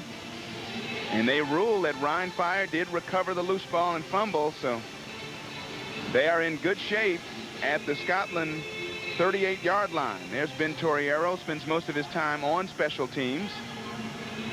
The local favorite here, obviously being from Edinburgh.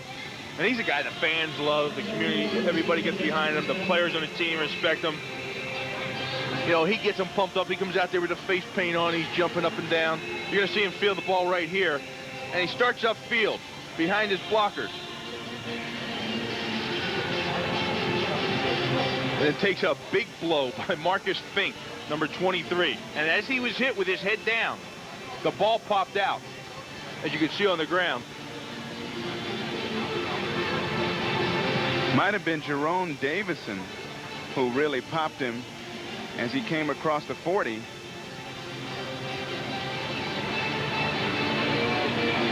You know what it was? I know exactly what it was.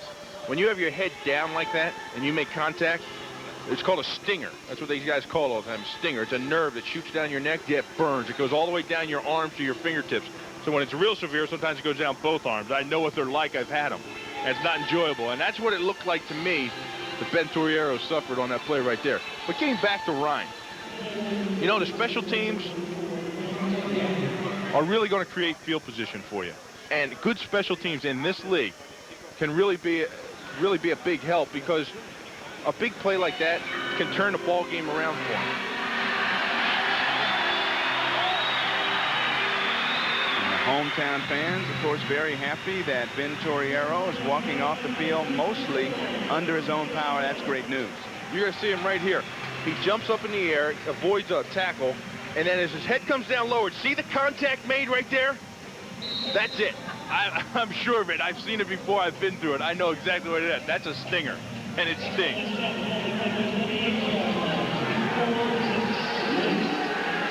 And the Ryan offense led by Terry Dean trying to add another sting here against the Scottish Claymores and get back in it. Dean off the play fake, going for it all. And that one well overthrown. George Coghill was the closest man to it. Manley Woods was the intended receiver. A little bit overthrown, and Terry Dean had some pressure in his face. Number 90, Joe O'Brien, gave him a lick as he was releasing that ball. But they had to go deep, and they just had a big turnover inside Scotland territory, you know? Open up, throw the ball deep. And we have the 2-minute warning as Terry Dean and Galen Hall trying to put something together to get on the board once more before we end the half. 24-6 Ryan Fire. Back in a moment. So you know it's there. It's there. 100 grand. What's the split? There's no split. 100 grand, 100 grand, 100 grand. I can't go in there. They know me. We use Sal. Sal. Sal. That's beautiful. 100 grand. Rich, chewy caramel, creamy milk chocolate, and crispy little crunchies. Here, Grandpa. Hey, Sally.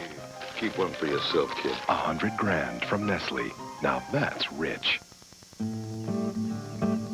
So you can't keep up with your old ma, huh? Not with this headache. Where's your Tylenol? Oh, it's Advil now. Mom, you never used anything but Tylenol. Well, times change. There you go. Now, these days, it's Advil I trust. A lot of people do. And you know, 2 Advil work better on tough headaches than any 2 extra-strength Tylenol. Welcome to the 90s, Mom. Why, thank you. For safe and effective pain relief, Advil. Nothing is proven to work better or last longer. This is Back Check. This is your host. You can reach Jeff by phone, letter, email. Not just with facts, man. We want your side of the story. It's our job. Hi, Bob Vila here with an exciting new hand tool from Sears. If you're impressed with our Craftsman RoboGrip pliers, wait till you see this. Hey, Jim, how you doing with that table? Oh, these hex nuts are driving me crazy. My adjustable wrench keeps rounding off the corners, and I don't have box end wrenches for all the different sizes. Here, try the Craftsman Pocket Socket adjustable box end wrench. With a one-hand adjustment, you can lock onto nuts and bolts of almost any size, metric or standard, from 5/16 to 3/4 of an inch, or 8 to 18 millimeters. The closed box end clamps tight, and heat-treated steel construction makes it durable. And because it's a Craftsman hand tool, made in America, it's guaranteed forever. For rush delivery of your Craftsman Pocket Socket, get your Sears charge or other credit card ready and call 1-800-208-8833. That's 1-800-208-8833. Or send your check or money order for only $19.99 plus shipping and handling to the address on your screen. Call 1-800-208-8833 right now.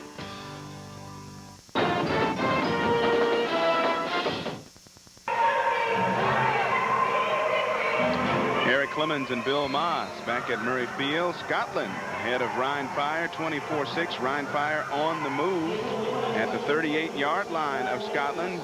Galen Hall made the call on 2nd and 10. Scotland out of timeouts. Rhine Fire has a couple. 4 receivers split out.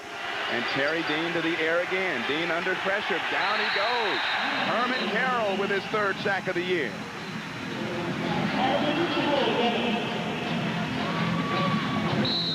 One thing's for sure, when you have 4 wide receivers in the game and you're under 2 minutes, you know it's a 2-minute offense. And that's another time. That's a situation you don't want to be in with the Scottish Claymore's defensive line. They can rush the passer. And Herman Carroll, who is a Charles Haley lookalike in my opinion. Yeah, absolutely. Used some of Charles' finer techniques to get to the passer. 3rd and 16. Dean looking deep. Goes down the far side. That one intercepted by George Coghill. And George Coghill comes up with his 3rd interception of the season. The 13th for this defensive secondary this season. Well, when the ball's thrown like that, you have a pretty fair chance of being a defense to come up with the interception. Watch 99 Gerald Jeffcoat. He just goes right by Mike Alexander and lays a big hit on Terry Dean as he's releasing the ball. You know, Terry Dean's probably now getting a feel and understanding of what Andy Kelly has been going through all season long. George Coghill of that active secondary. They came in with a league-leading 12 interceptions. Coghill's 3rd makes it 13 for that group of 4. Scotland by far its worst field position of the day, but Matthews trying to wait for something to develop deep, and he is brought down hard. Dunstan Anderson, who came over a couple weeks ago from London, gets the sack. And we talked to Galen Hall, and Galen said Dunstan will be in when we need to rush the passer. One of the problems Ryan has is rushing the passer. They haven't been able to get there effectively. It's caused a lot of problems for him. Now Dunstan's here. He comes over, and when it's time to rush the passer, they put him in. And he responds there. They only had 4 quarterback sacks coming into the afternoon. They have picked up 2 so far today. And the give goes to Saran Stacy, who's met in the backfield. James Roberson on the stop. You know, you can see Ryan Fire do so many good things. They do so many things well. And right here, you're going to see 72 James Roberson slant inside number 78 Keith Wagner. And then just grabs Saran Stacy, grabs him like a piece of toilet paper there. He grabs him with both hands and just throws him down to the ground.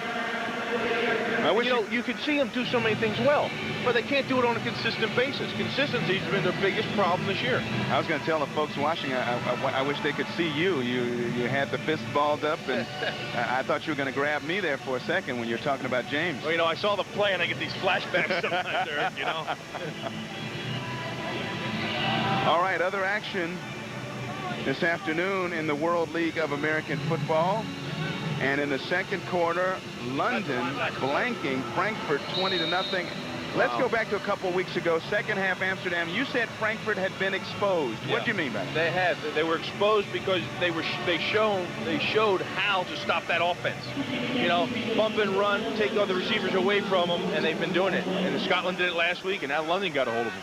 Going on 6 quarters now that the high-powered Frankfurt offense has not scored a point, and Saran Stacy dancing through a hole and getting up to about the 24-yard line. He picked up about 7 on 3rd and very long as we are winding down toward the end of the first half. Ryan takes a timeout, and Scotland will be forced to punt. Well, there's 35 seconds on the clock, and Ryan called a timeout to stop the clock because he knows a punt's coming. And this far into Scotland territory, they know a punt, something can happen on a punt. You can break a punt from this position right here on the field. If he gets it at about their 40, they can bust one and take it the distance. And that would give them a little momentum going into halftime. If not, even if they gain 10 or 15 yards on the return, they have 1 or 2 shots at the end zone again to try to gain a little momentum going into halftime with some sort of score. Tommy Boyd came into the game 9 returns for 79 yards, a 7.9 yard average. His long for the year is 20 yards. Paul McCallum will be standing at his 10 to take the long snap.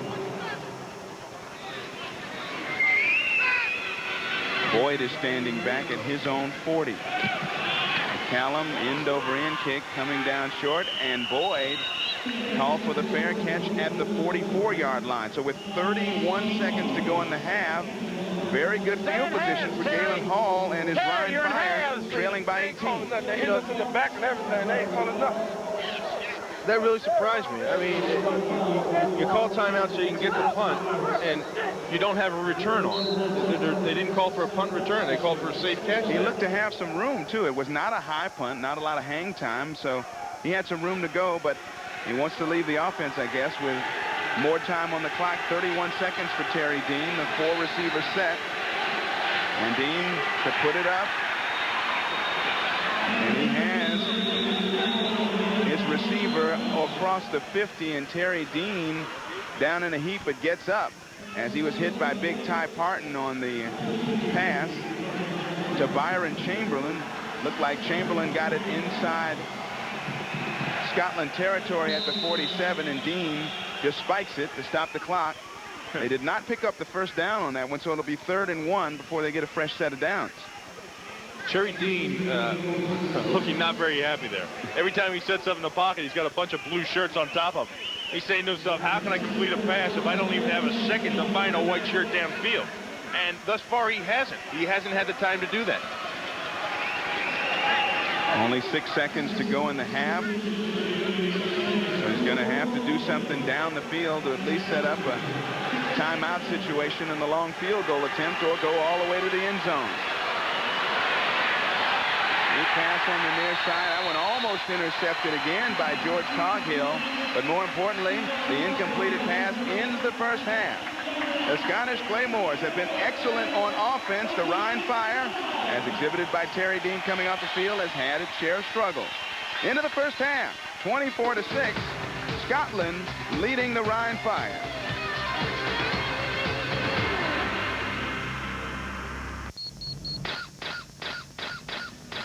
Good afternoon, Mr. Binswanger. On Memorial Day, Subterranean Cables will broadcast 12 straight hours of the coolest spy show ever from the FX apartment. It's the FX Mission Impossible Marathon. 12 hours, 12 missions, 12 self-destructing messages. Your mission, lead viewers through this web of intrigue with IMFX channel hosts Mercedes and Jane. This promotion will self-destruct in 5 seconds. The FX Mission Impossible Marathon, May 27th at 2/1 Central, only on FX. Sponsored by Coca-Cola. So why did you leave AT&T? I fell for the gimmicks. I was just auditioning different companies. And I thought, well, gosh, maybe I'll try it and just see. And? I'm disappointed. I miss AT&T. AT&T misses you, too. So we're making it easy to come back. Anything that makes my life easier, I'm for it. How does up to 100 free AT&T minutes sound? I like free minutes. We'll send you AT&T long-distance certificates good for up to 100 free minutes. Just for switching back to AT&T. 100 free minutes, I'm there. There's more. Keep hitting. Only AT&T customers can get AT&T True Reach savings. Whoa, what's that? Well, spend $25 a month and you save 25% to anyone, anytime, anywhere in the U.S. I think it's right on the money. And you're covered on every type of call on your AT&T phone bill. AT&T calling card calls, AT&T cellular long distance, collect calls you receive, even fax and modem calls. Pretty comprehensive, huh? That's what I like about it. Does it cost anything to sign up? Nope, doesn't cost a thing. Could you please be more enthusiastic? All you have to do is call 1-800-GET-TRUE. So, have I convinced you yet? I like what I see, but I kind of want to see more. Yeah, I'd like to see what I'm saving. I want something I can easily read, see where my savings are, and go, yes, I'm getting a good deal. You got it. AT&T puts your savings right on your phone bill. She could show it to me. She goes, look how much money I saved. What more could you ask for? How about this? You're backed by AT&T's world-class customer service 24 hours a day, 7 days a week. What have I got to do to come back to you guys?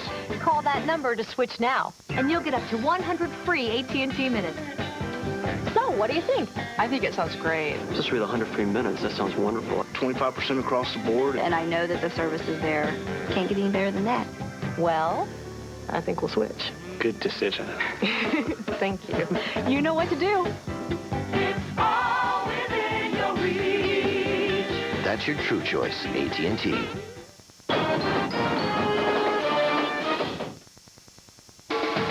Today's halftime highlights are brought to you by Ryder. We're there when you need us.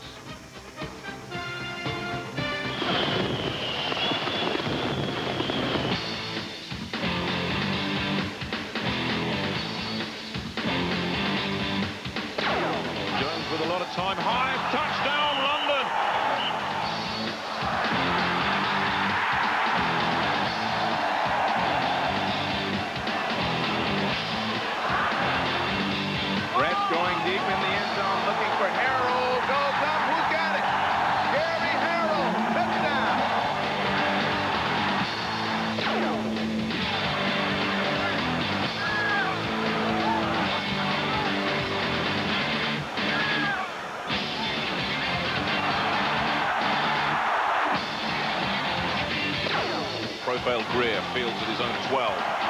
Looks for some running room. He's got running room. Only the punter to beat. Greer past the punter. He could be gone. He's gone.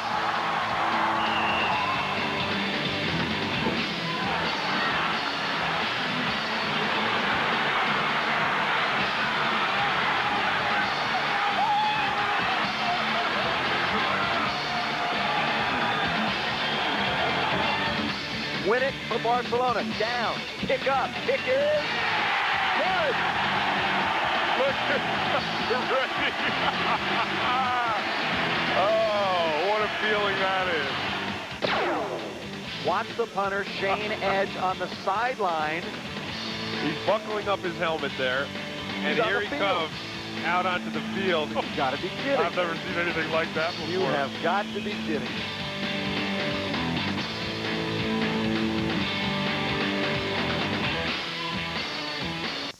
One of the ways Ryder makes your move easier is by renting trucks with automatic transmission. Because moving doesn't have to be an uphill battle. Ryder, we're there when you need us. Hey, is that thing on in there? All right, you ready for some real action? Let's go, The World League of American Football. There's nothing else like it. Now, official World League products are available in the U.S. only through this exclusive offer. Call 1-800-635-4438 to own the colors of the London Monarchs, Scottish Claymores, Amsterdam Admirals, Frankfurt Galaxy, Rhine Fire, and the Barcelona Dragons. Replica jerseys in official team colors only $39.99. T-shirts only $14.99. World League football $69.99. And assorted team hats only $14.99. Remember, all teams are available. So call 1-800-635-4438. This is your only opportunity to buy official World League products. Don't miss it. Call now with your credit card order or write to the address on your screen. Refer to source number 001747 on all orders. Wines this good must be guarded with care. That's why Franzia comes in an airtight pouch that protects the fresh taste to the last glass. Maybe that's why it's America's favorite wine. The sun's up at Bay Hill, and what a lovely day for a drive. But don't forget to keep your head down, because Bay Hill is Arnold Palmer's place, and the rough edges are there by design. So who helps the business end of this legendary club run smoothly? Office Depot. Taking care of business. Office Depot guarantees low prices and 100% satisfaction. Because when you're responsible for the big picture, even small details are important. Taking care of business.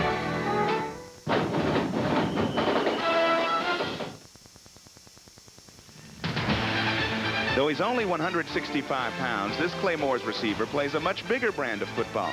In fact, it's a brand Scott Cooper's used to.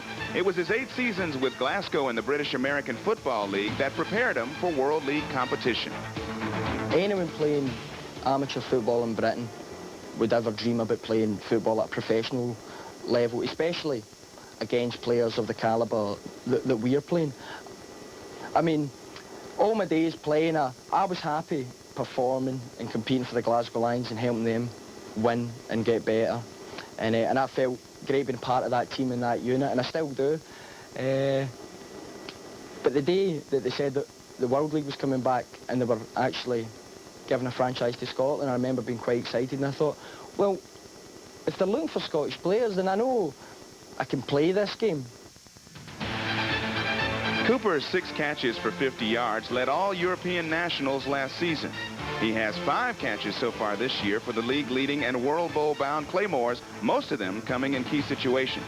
Over the past 2 seasons, he's earned the respect of his teammates and self-respect as well.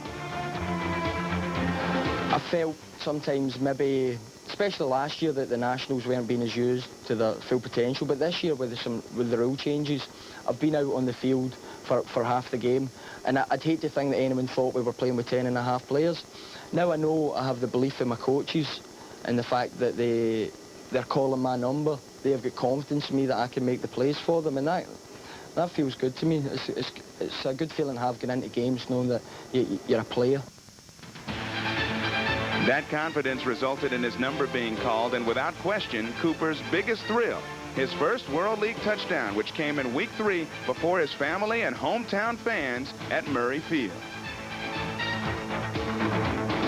I was actually in a tight end position, which is unusual for me, and I attacked it on the outside and come across everyone else as they clear out, and I swear to God, it just opened up, and as I came across, I just thought, I'm open, now turn and catch it, just catch the ball, and Steve put a perfect pass into my stride, and as I just turned and seen the goal line, that's the celebrations began. And now, AT&T presents the Play of the Week. In a game that would decide the host of the 96 World Bowl, the 3-1 Scottish Claymores travel to Waldstadion to go head-to-head with the undefeated Frankfurt Galaxy. In a defensive battle, the Claymores forced the high-powered Galaxy offense into committing 5 turnovers. With less than 10 minutes left in the game and the Claymores leading by only 6, quarterback Steve Matthews hit Sean LaChapelle from 22 yards out for a touchdown.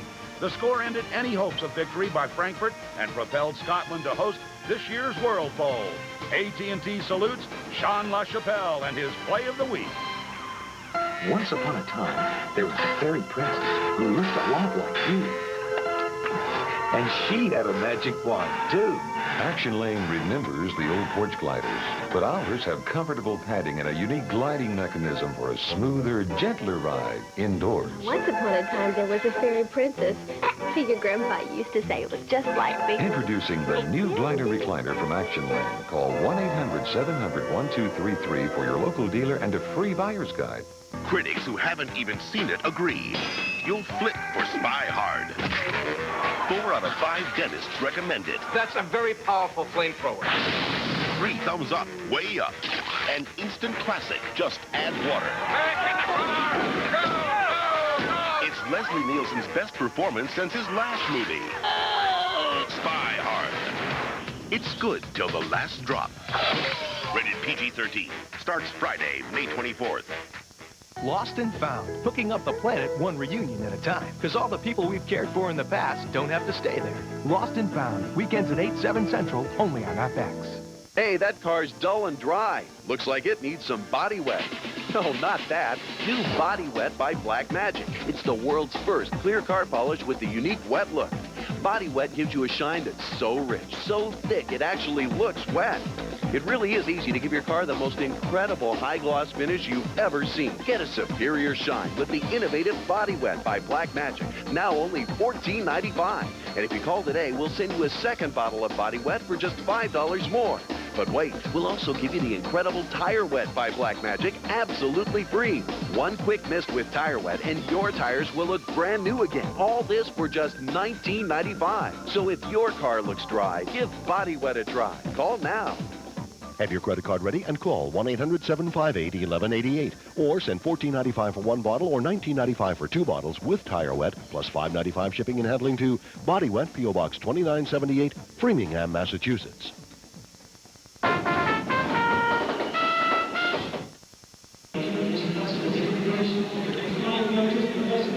Back to Murray Field in Edinburgh, Scotland, where the Claymores lead the Rhine Fire 24-6. And the story of the first half, Bill Moss, was the Claymores offense, 3 for 3, 3 possessions, 3 touchdowns. Well, you know, like I talked about, these guys had fed off of their victory last week, and they found different ways to do it. Here's a nice run by Saron Stacy following Tom Barnt. You know, he picks and slashes his way through the hole and goes 31 yards for a big run. And you're coming into the game, you know you have to stop Saron Stacy to stop Scotland.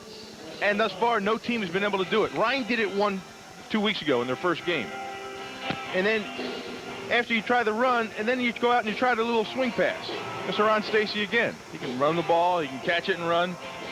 He's a big part of their offense, and he has to be accounted for. And now they're finding different ways of getting involved with things. And that was touchdown number 2. And then they come back with Jared Caiello. You know, they on the trap play, there he is right up the gut. And then when he gets around the goal line, he just keeps those feet churning.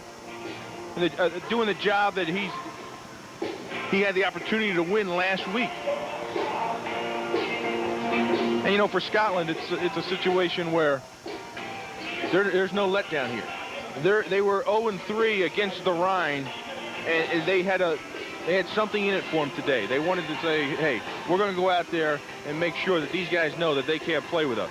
And if you look at their total offense, that'll tell you the picture right there. Claymore's 217 total yards. Couple of key turnovers. As they are comfortably in front, and an onside kick recovered. Wow. George Coghill, who expected that? I think some of the Scottish fans here don't even know what they just saw. But it's an onside kick, and the Claymores recover. Nobody was anywhere near the ball but blue shirts. Well, the thing is, they took off early. And what I mean by that is Ryan Fire's front five started heading backwards to get set up in the wedge before the ball was kicked. And George Coghill right there, 34, lets the ball travel the allotted 10 yards it's supposed to before they can recover. So Scotland pulls some trickery on the opening kickoff of the second half and gets control of the ball. Saran Stacy trying to pick a hole. Gets across the 40 to the 42. Pickup of 2 yards at the most. Yeah. You have to figure Galen Hall is pretty upset with that. You know, he's down by 18 points as it stands. He comes out. He wants to get his offense generating some things positively. He's thinking offense. They're getting the ball first. And Scotland comes out and pulls a stunt like that on him, really rubbing their face in it. Well, it's second and a long 8. And Matthews comes near side, and Scott Cooper had to turn back for that one. Almost held on to it, but it's incomplete. Larry Kennedy on the defense there. Well, Steve Matthews is getting to the point in his career where he's starting to understand where his receivers are going to be as opposed to what defense is being played. And right there was an example of it. He knew exactly where Scott Cooper was going to end up because of the defense being played. He put the ball out there. Scott Cooper wasn't turned around quick enough to see it coming. 3rd and 9. And the draw play, Kai Halo is met immediately in the backfield by Dunstan Anderson. So it appears, even after the onside kick recovery, the Rhine Fire defense rises to the occasion and stops Scotland from moving it any further. Yeah, it was 3rd and long there, and they tried to get the draw to Jared Caiello, but Dunstan Anderson, who's in there to rush the passer on 3rd and long situations, wasn't fooled at all. He was in the backfield, and he didn't follow the quarterback. He just went right after the ball. Paul McCallum to punt it to Tommy Boyd, and Boyd calls for the fair catch at his 22. That's where the Rhine Fire offense will take over. But we have a penalty flag on the field at about the 44-yard line of Scotland. Well, what Scotland's been guilty of in the last few weeks is their cover guys leave early. And that's exactly what it is. They have an illegal man downfield. And you have to stay in there until the ball's punted and then release. These guys get so excited to cover and go down there and hit somebody, they take off as soon as the ball's snapped. So we'll bring it all back and kick it once again after the 5-yard penalty. Kick. Number 51 on the kicking team, 5 yards, repeat 4th down. They said after the 5-yard penalty was walked off. See him at Waldron, number 51? Right. Right to your screen. See, he leaves early, and he knows as soon as he did it, he caught himself, he goes, uh-oh. And then the flag goes up. So Paul McCallum will punt it again. McCallum, 1 punt today of 32 yards. His average is 34 per kick. High end over in, and Boyd lets this one bounce. It'll go out of bounds. It'll be down there. Didn't quite make it out of bounds, but Robinson downs it at the 27-yard line. So again, the Rhine Fire offense set for its first possession of the second half. We'll see what they can do, trailing by 18 against Scotland when we come back. I wasn't satisfied with my headache medicine. Then my doctor told me about Arudis. Now in non-prescription strength, Arudis KT. Just 25 milligrams is as effective as 400 of Motrin IV, 440 of Aleve, or 1,000 of Tylenol. Potent Arudis KT. 7-up attitude. It's a given. It's the way it makes you feel. It's the lift that you get. It's a rhythm in your step, 'cause it's cool and it's wonderful and it's lemon and lime. 7-up. It's an up thing. 7-up. Does it every time. It's clear and it's wonderful and it's totally fine. 7-up. Hey, it's an up thing. Check out the hottest alternative music online.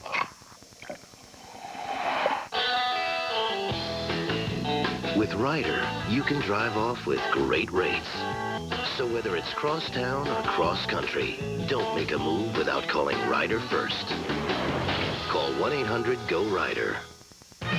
Taking care of business. Office Depot is bigger and better than ever. With more brand name office supplies than ever before. With more superstores nationwide. More top-brand business machines and computers. More software titles and computer accessories. More office supplies and furniture at guaranteed low prices nobody can beat. Taking care of business. Office Depot, taking care of business for companies of every size, everywhere, every day.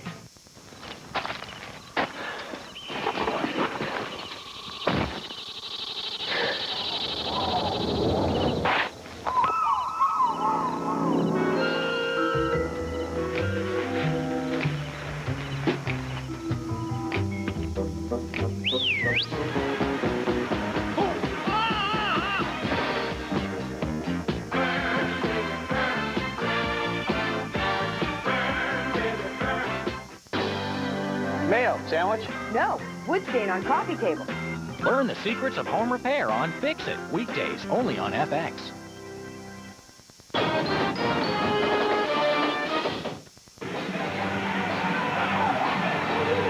Eric Clemens and Bill Moss back here in Edinburgh, Scotland. The Claymores comfortably ahead as we start the third quarter. Andy Kelly back at the helm for the Rhine Fire offense, trying to get something started, get his team back into the contest. 29-yard line. They give to Terry Richardson, and Richardson busts out across the 30 to about the 34-yard line. Call it a gain of almost 5. Mark Sander made the tackle. And, you know, Ryan came out, and they're trying to establish something now. You know, there's a big push on the offensive lineman right there.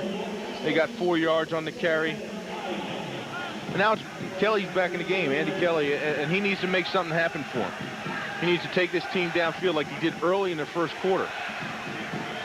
Kelly only 41 yards through the air in his time in the first half. Under some heavy pressure, gets it away. He was looking for Richardson out of the backfield. James Fuller was there on the coverage. Well, again, you're going to see the pass rush up front. And if he could just buy him, if the guys up front could buy him another second, that was a very catchable ball. Terry Richardson should have caught that ball. But if he could just buy him another second, you know, that ball could have been more precisely thrown, and they can make something happen. So the guys up front really need to do their job, turn this thing around. On key third down play, Kelly swings it out. Byron Chamberlain has first down yardage and more. He's run out of bounds by George Coghill at the 46-yard line. And there they bought him time. Andy Kelly had the time. He sat in the pocket. Now watch Byron Chamberlain. He comes right across on the drag underneath the linebackers and the strong safety. Never got to the 5-yard margin where they can go ahead and pop them, and like they have been doing. Andy Kelly finds him, and he turns it right up the sideline for a nice pickup and a first down. Better start to the second half for Chamberlain, the leading receiver in the World League coming into the day, and the handoff goes to Derek Clark, who's trying to pick a hole. He might have gained a yard, or Joe O'Brien was there on the tackle. Jeffcoat as well. Chamberlain, 2 catches, 37 yards today, 36 catches coming into the game. So he's been neutralized, to say the least, so far. In game 1 2 weeks ago, he only had 3 catches, and now he's right about the same. And the guy is a vital part of their offense, because every other team they play, he's got about 10 catches at the end of the day. So they're controlling him, and with that, they're controlling the offense of the Rhine Fire. Second down and 9. Kelly swings it out of the backfield, but again, he was under heavy pressure, and down he went before he could really get his feet and throw it. Well, look at the blue shirts in the backfield. There's a lot more blue shirts back there than there are white shirts. Andy Kelly's the lone white shirt back there, and that's not a good situation to be in if you're the quarterback. So it'll be another third down situation for the Rhine Fire offense. 3rd and 8 from their 47-yard line. Boyd is split out to the near side. Chamberlain and Manley Wood split out on the top of your screen, and he goes deep down the sideline. That one intercepted. James Fuller comes up with his 5th pick of the year. You know, Andy Kelly just felt like, oh, there's the dance. Look at the little dance James has going on. James Kelly feeling it's 3rd and long, and he has to make something happen for his team. But there's excellent man-to-man coverage down the field. You see James Fuller on Terry Richardson? Stays with his man all the way, and at the very end, puts himself in between the ball and the receiver. Ended up in an interception. Here's a guy who was huge last week against his former Frankfurt Galaxy teammates. 6 tackles, couple of interceptions, gets another one right there and sets his team up in good shape. 1st and 10 on the 36. Play fake by Matthews under some pressure, buys some time, comes near side and has the tight end, Willie Tate, who dropped the ball. Incomplete. Well, Matthews was scrambling around back there and got out towards the near sidelines here and just threw the ball, but threw it a little short for Willie Tate. Willie Tate had to stop and come back on it. That ball was just underthrown, and he trapped it against the ground. James Fuller says he was fired up a little bit at the prospect of going against Byron Chamberlain, who he said likes to talk a little bit, and got him juiced for this game as well as last week's contest against Frankfurt. This is Saran Stacy, who picks up about 6 yards as he cuts it back toward the middle. Anthony Fieldings made the stop. Yeah, you know, James Fuller, he had a big game last week, but when you have an emotional game like that and you rise to a new level, what you really do, Eric, is you set a new standard for yourself. So if you go out one week and don't quite do that, what you did last week, you have not matched what you're capable of doing, and the coaches know it. 3rd down and 5. For the Claymores, Matthews looking to the near side, rolling this way, now in trouble. Throws it up for grabs, and it was almost intercepted.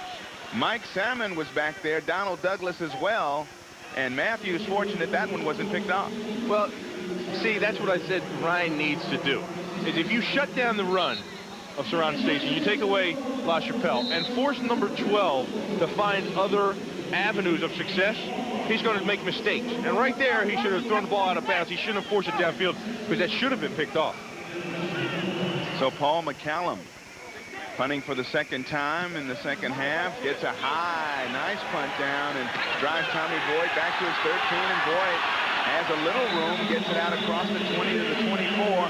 Well, Ryan Fire will take over again and try to get something going on offense against Jim Kreider's top-ranked defense in the World League. Back with more action from Murray Field in Edinburgh in just a moment. Hey, that car's dull and dry. Looks like it needs some body wet. No, not that. New Body Wet by Black Magic. It's the world's first clear car polish with the unique wet look. Body Wet gives you a shine that's so rich, so thick, it actually looks wet. Body Wet provides a deep gloss to all the painted surfaces of your car with a shine that's so durable and weather resistant, it lasts and lasts. How does it work? Body Wet contains a patent-pending tri-blend system of silicone acrylics and HCR polymeric polishing compounds. So, what does all that mean? Well, it means you get a shine so rich, so deep, so reflective, it actually looks wet. Body Wet by Black Magic can be applied to almost every surface of your car. Simply wipe it on, watch it bead up, then wipe it off. It's that easy. And the unique clear formula won't get stuck in the tight spots like those pasty products. It really is easy to give your car the most incredible high gloss finish you've ever seen. Careful, that car's wet. Just kidding. It's Body Wet, for a shine so glossy you might think it's wet.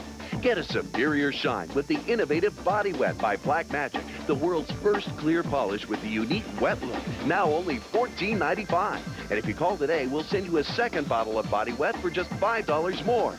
But wait, we'll also give you the incredible Tire Wet by Black Magic absolutely free.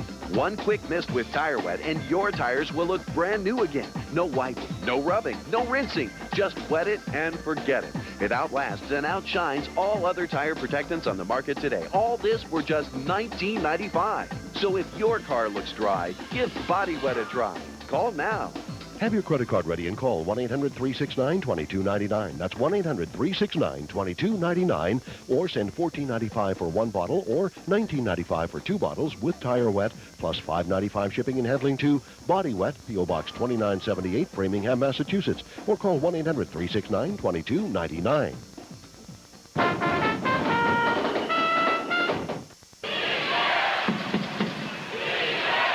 Eric Solomons and Bill Moss, joined here at Murray Field by the Scottish Claymores cheerleaders, working hard on this chilly day. I guess they have to keep moving around, Bill. Yeah, well, you know, they're working hard, and so is the Scottish Claymores offense. You know, they're putting points up on the board and enjoying a nice lead out here. So it's the whole deal here. You got the cheerleaders going, and they're working hard. You got the offense working hard. Now it's a defense turn. Of course, those smiles on their faces because this is the site of World Bowl 96 coming up June 23rd. Andy Kelly off the play fake. Hits. Looks like it might have been George Coghill made the hit. A big hit it was. Well, it's a bootleg, and they try to set it up with a run, but George Coghill isn't fooled. He stays right in his position. He stays at home. He doesn't overrun the play, which looked like it was going to be a run play. And the hitman, look at him. Look at him. He looks like a hitman. Coghill second on the team with 34 tackles. He really laid it to Manley Woods, who came underneath to catch that quick one out of the backfield. Kelly this time goes the other way to Antoine Carter, who has a lot of room, and a first down out to the 40-yard line before he's driven out of bounds. George Coghill on the stop there. George Coghill's had a busy day. And Andy Kelly is doing something he hasn't done in the past, and that's finding other avenues of success. He's getting the ball out to the wide receivers. He's getting the ball out to the backs. You know, and for their offense, and then they take about 3 steps forward, and then the wheels fall off the cart. They need to maintain a drive, march it down the field, and put it in the end zone. Scotland showing blitz. There's some flags down finally as Kelly goes deep down the near side looking for Manley Woods, and Corey Duckett was all over him stride for stride. Ty Parton's down, and it appears to me he blew his knee. He jumped off sides, got in there, and as a defensive lineman, when you jump off sides, you have to finish the play. And he comes in there and he tries to finish the play, and he tries to go after Andy Kelly, not to give him the free shot downfield. And it looks like he tripped or got clipped by somebody or might have slipped on turf, but he went down and he grabbed that knee. See a couple of smiles out there as Parton being helped off, so maybe it's not as serious as it appeared before. At least the Claymores hope not. He missed a game or two earlier in the season because of an injury, and it really hurt this defense. Repeat first down. You see Ty Parton in the neutral zone, jacks up the center, knocks him down. Then he sits there and says, oh, and then he remembers, I got to finish the play. So he tries to run back in there, and right there he tries to get a piece of Andy Kelly, and he slips on the turf, it looked like. So on the offside penalty, 1st and 5 for Andy Kelly, who swings it out of the backfield to Jerome Davison, and Davison doesn't get much after catching the pass, maybe 2 yards on the play. Ty Parton being checked out on the sideline. You see him to the right of your screen. See him jump in the middle there, then he blasts Cronenberg to center, blows him up, and then he says, oh, I didn't do it. Then he remembers he has to finish the play. So he starts running right there, and Cronenberg tried to trip him up. He falls down. You know, he's a guy who the scouts are really interested in. He started off the season well, had a little knee injury, missed a couple games, was back, was a big force last week, and he doesn't want to jeopardize being injured. And he's running down there along the near side now, trying to cut a little bit, so he looks fine. Scotland has the total yardage edge. 223, 157. There's Parton. You know, a lot of times when you get an injury and you come back in a couple of weeks, and you'll feel something in there click or tear, and you fall down and you'll grab it. It might be a shoulder, an elbow, or knee, or an ankle, and you think, oh, no, I did it again. And you feel a little pain for a couple seconds, and then it's gone. And what that is, it's the scar tissue. It's the old scar tissue that built up from the first injury, and it'll rip or tear away and be gone, and then you realize you're fine. And they could use the expertise of this guy, Ty Parton, as they host the World Bowl coming up on June 23rd, 6 p.m. British summertime. The Claymores will be playing somebody, the team with the 2nd best overall record in the World League. Emmett Waldron making the hit on that short yardage play. You know, as a linebacker, you like a team that runs the ball, especially a middle linebacker. And there Emmett Waldron is. He sits there and waits in his hole and just waits for Derek Clark to come into it. And as he does, he wraps him up and knocks him backward. That's when a linebacker's having a good time. Take third down, play right at midfield. Third and less than a yard. Kelly, play fake, now throws it deep down the near side, and it is in and out of the hands of Kevin Knox. Safe, safe, safe. You can't afford to do that. And that's why they haven't been getting the balls to the wide receiver. Because you drop. Now you're going to watch number 81 to the right side of your screen off the play action. And as he's coming into the picture, notice how white his jersey is. His jersey's white because he's not playing. And the reason he's not playing is because of drop balls like that. And on the other end of it, Kelly again is normal post-pass occurrences. Kelly knocked down to the hard, ground. gets this one away, and that one's to Jerome Davidson, who was hit hard, but he picked up the first down, and Claymore knocked out of bounds all the way down to the Scottish Claymore 35-yard line. So on fourth down and short, they come up with a big play they needed. They got to roll the dice. Your team's 1-4, and if you want any shot of doing anything the rest of the season, you have to make something happen. And punting the ball away and playing defense when things seem to be happening so well for the Scottish Claymores isn't going to make things happen. On first down from the 35, no flags as we saw some movement along the Scotland defensive line. That one is thrown and caught by Kevin Knox, and Knox has another Ryan Fire first down inside the 25 to the 23-yard line, a pickup of 12. Well, that time a nice grab by Kevin Knox. And a lot of times that's all it takes. One drop pass, and if you ever have the opportunity again to get the ball in the game, you're going to make sure you catch it. And that's what Kevin Knox does here. Andy Kelly with some nice time finds Knox over the middle. And he knows he's going to get hit by George Coghill, but he still finds a way to hold on to the ball. Antoine Carter on the carry, and Carter doesn't get much. Emmett Waldron came knifing in there to make the tackle. No gain, maybe a yard on the play. Emmett Waldron very active this game.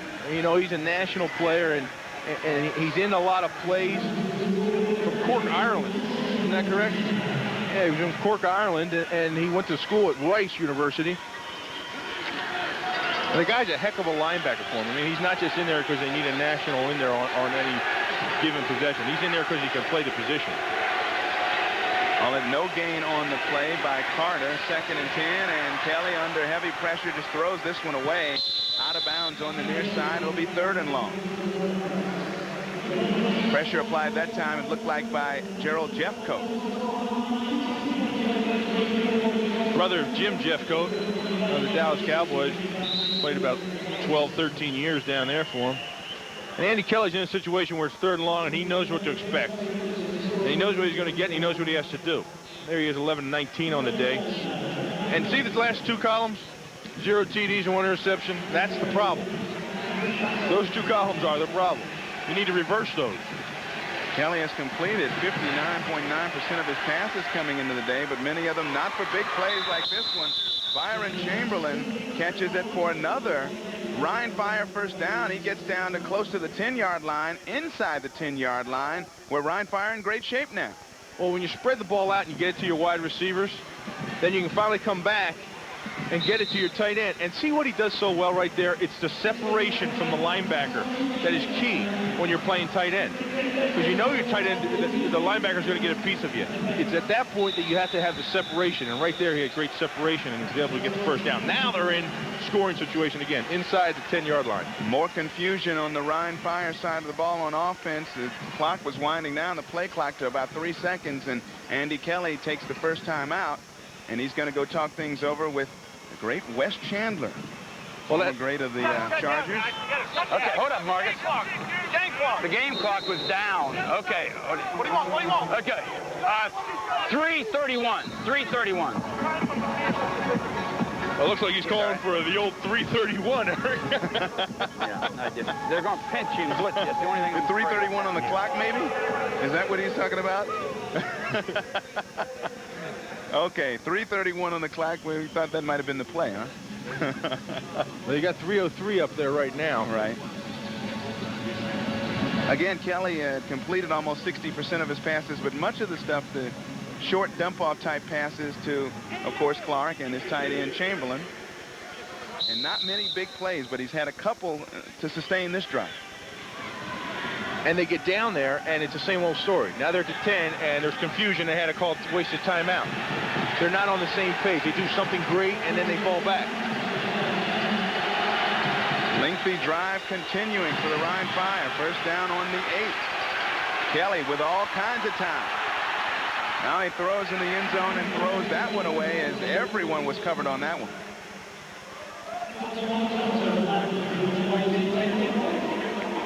Tommy Stowers, number 89. You see him get into the linebacker there? Arnold Ali gets him shucked up and then releases from him, and Andy Kelly was trying to find him but didn't see him to the right side of the end zone and threw the ball away in the back of the left. On 2nd and goal from the 9-yard line. Kelly, quick hitter, and that one, Corey Duckett came up as it was intended for Manley Woods. Duckett thought he had smelled it and almost had an interception, but Woods, in the meantime, almost had a catch.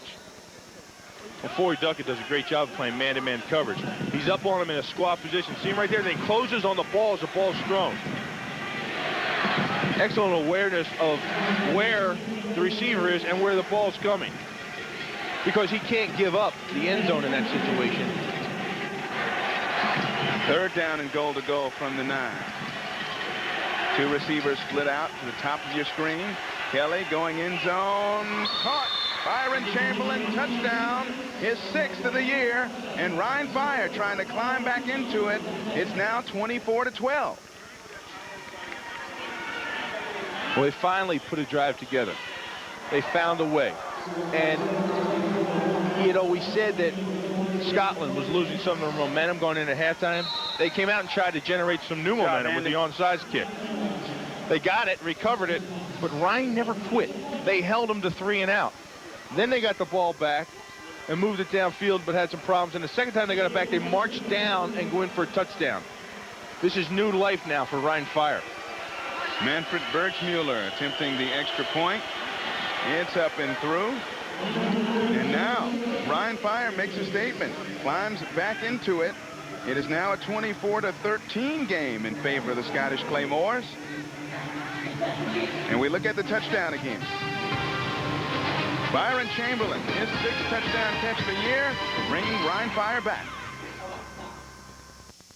Looking for something? Yeah, that dime from Sprint's long-distance plan. Having trouble finding it, huh? Yeah. Well, that's because depending on when you call, the Sprint cents rate isn't always a dime. It could be a quarter or 65 cents on calls to Canada. Oh. Try AT&T True Reach Savings. On average, most people can save more than with Sprint cents when they spend $25 a month on calls in the U.S. Plus, you'll always save more on calls to Canada. Wow, I found what I'm looking for. That's your true choice, AT&T.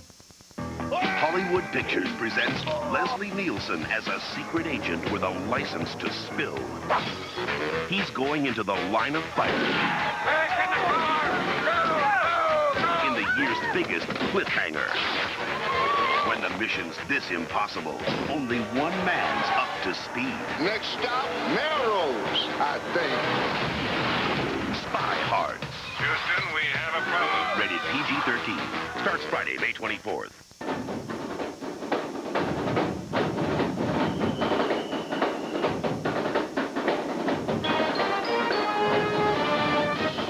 On the next Back Chat, we'll tell you who made the most guest appearances on Fantasy Island. We'll also clue you into the real meaning of Back Chat Rock. And look, everybody, it's Robert Urich.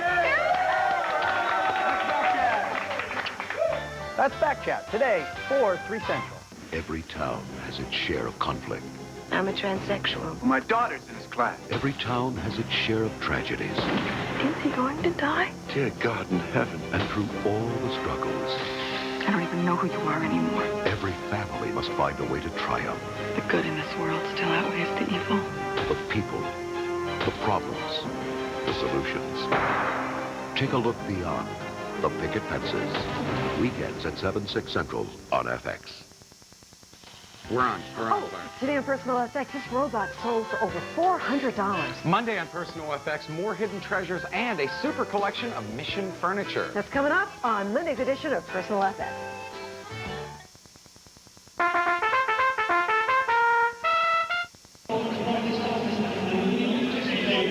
Back at Murray Field, Ryan Fire, thanks to Byron Chamberlain's 6th touchdown reception of the year, climbing back in it. Now cut the deficit to 11.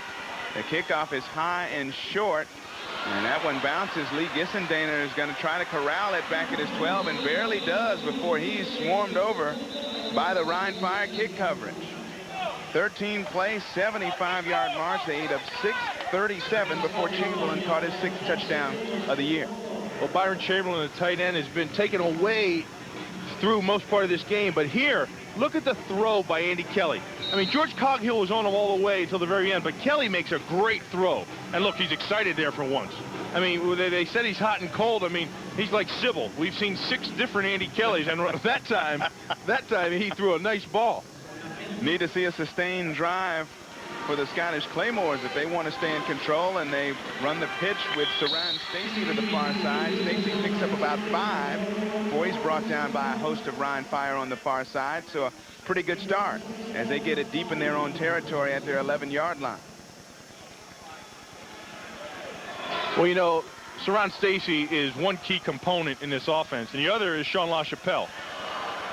Now, Saran has not been stopped thus far. They haven't taken him out of it. But they really minimize the effect of what LaChapelle has done thus far. Saran Stacy takes the handoff again, struggles up for another pickup of 3, maybe 4 yards. He'll be within 1.5 yards or 2 of first down yardage for Scotland, as Lance Teichelman made the tackle there. And, you know, right here is a big 3rd down for the Ryan Fire. I mean, twice now they've been able to put out the fire, so to say, of the Scottish Claymores offense and take advantage of field position. And they can do that again right here and get the ball back to their offense by getting out right now. Their favorite play, the pitch to Saran Stacy, who gets plenty as he gets up to the 25-yard line. That'll be first down yardage as he picked up another 5. Yeah, and you had to know that was coming. I mean, I-backs, you see them run it all the time. Anytime they're in I-backs, they line up like that, you know what play they're coming with. They run it all the time. They pull the guard, and then Caiello's leading the way, and Percy Snow tries to hurdle over everybody and make a play, but just enough yards for the first down and can keep the drive alive. Both receivers split out to the near side.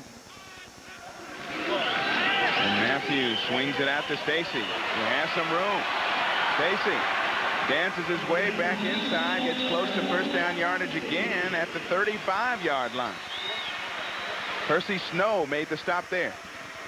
You know, Saran Stacy is just turning this offense into his own personal show.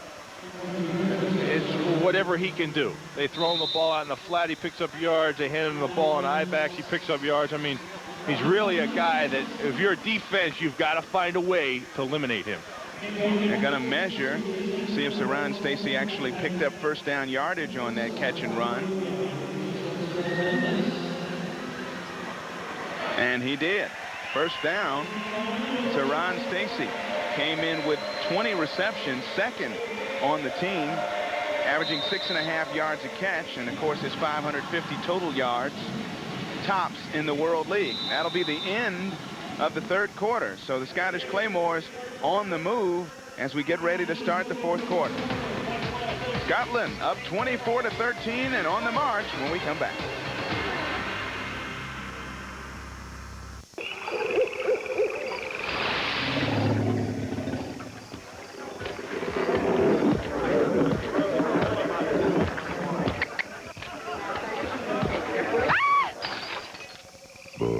Budweiser. Alright, we're jamming.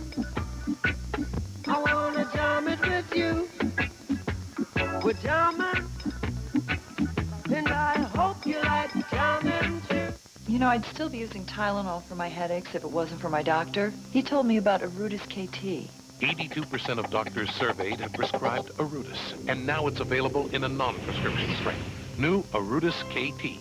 So potent, just 25 milligrams is as effective as 1,000 milligrams of extra-strength Tylenol.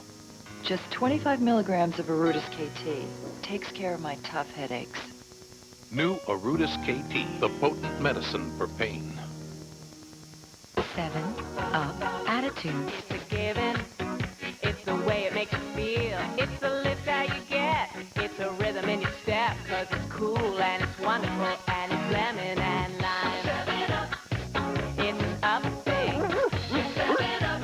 Does it every time. It's clear and it's wonderful and it's totally fine. 7-Up. Hey, it's an up thing. Where is the one place to carbonate your brain?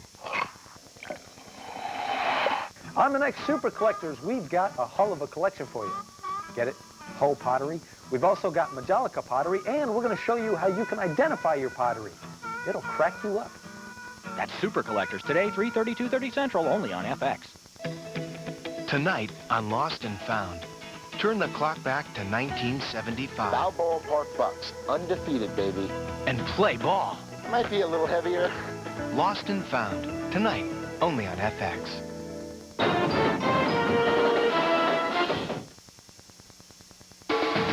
Today's game has been brought to you by Budweiser, proud sponsor of football wherever it's played. This Bud's for you. And by Arudis KT, the potent medicine for pain. And by 7-Up, it's an up thing. And by AT&T, official sponsor of the 1996 U.S. Olympic team. Welcome back to Murray Field in Edinburgh. Eric Clemens and Bill Moss. 15 minutes of football remaining, and Scotland holding to an 11-point lead. And there's a man whose name we haven't called that much in this game, Sean LaChapelle. Yeah, well, you know, they're resting him. He's had an ankle problem and a shoulder problem, and now's a good time to sit back and let these things get well. They don't need his shoulders and arms and legs today. They can, and they often do use the legs of Saran Stacy, and Stacy goes off the left side, picks up about 3. Well, there you see, you know, Sean, 0 receptions today. And let's rest this guy, because he's done so much for this team thus far. I mean, he leads the whole world league in yardage receptions, passing yards, and, you know, he's a guy that, let's put Cooper out there. Let's put Scott Cooper out there, and let's get him some reps. On 2nd and 8. Play fake. Matthews going deep over the middle and has his man, Yo Murphy. Yo Murphy makes the catch, and Matthews was flattened, slow to get up. Yeah, I said let's get Scott Cooper some reps, and let's get Yo Murphy some reps, too. He's the other receiver on this team. Number 83 is going to be left of your screen. Play action again, of course. Keep the linebackers in check. And he throws the ball. He finds a nice break off of the cornerback. And that's Larry Kennedy, number 22, that Yo Murphy gets away from there. And on the other end of it, Matthews makes a nice throw, knowing he's going to take a lick at the end of the pass. A good old sandwich lick, 2 of them. And Saran Stacy coming off the near side. Stacy picks up about 4 as he gets close to the 40-yard line of the Rhine Fire. And pretty close in total yards as we wrap up the game, but Saran Stacy again being the Saran Stacy we used to see him. Yeah, take a look at 149 total yards. And now he's about 700 yards on the season. My quick arithmetic, it's somewhere close in that vicinity. Yeah, but hey, this is a guy that if you can't shut down the run on this team, makes it for a long afternoon. Matthews to go up top again. Swings it out to Yo Murphy once again, and Murphy still on his feet. Murphy down to close to the 30-yard line.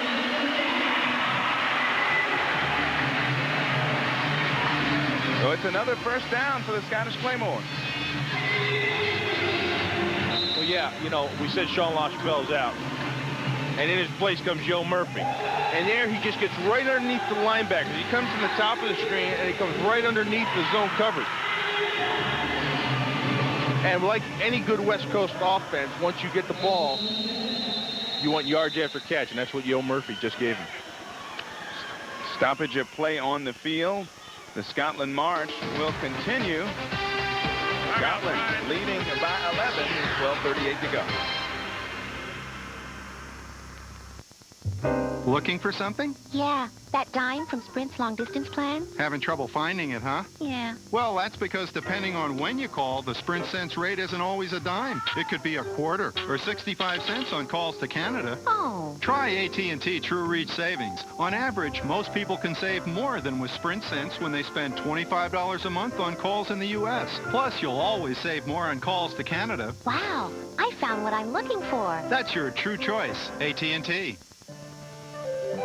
When Irish Spring asked the town of Keneally if it could borrow the scent of its waterfall for Waterfall Clean, the folks were happy to oblige. With its refreshing scent and antibacterial protection, Waterfall Clean leaves you feeling as clean and sparkling as the waterfall itself. One small problem. What's that? They want their picture on the box. Irish Spring Waterfall Clean. It's fresh, it's blue. And you like it too. One of the ways Ryder makes your move easier is by renting trucks with automatic transmission. Because moving doesn't have to be an uphill battle. Ryder, we're there when you need us. Hi, I'm Emmett, and I'm a cowboy. This is my hat. These are my boots. These are my horses. This is where they graze. And this is my ranch. No matter whose brand is on the front gate. This is my territory. This is my zone. This is my planet. I wasn't satisfied with my headache medicine.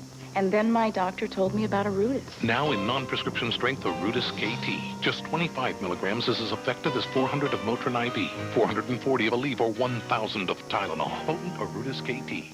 They crawl, they hop, they slither, they're pets, and they won't be stopped! Unless you watch the Pet Department, only on FX. If you miss it, be very afraid.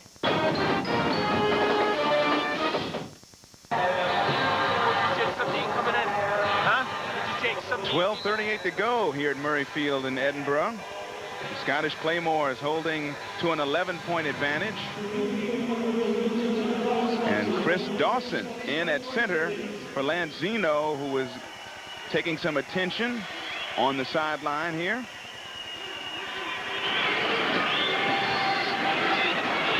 The give goes to Stacy, who was trying to find some room, bounced it back outside, but didn't get much. Set up 2nd and 10. Donald Douglas came up to force and made the tackle.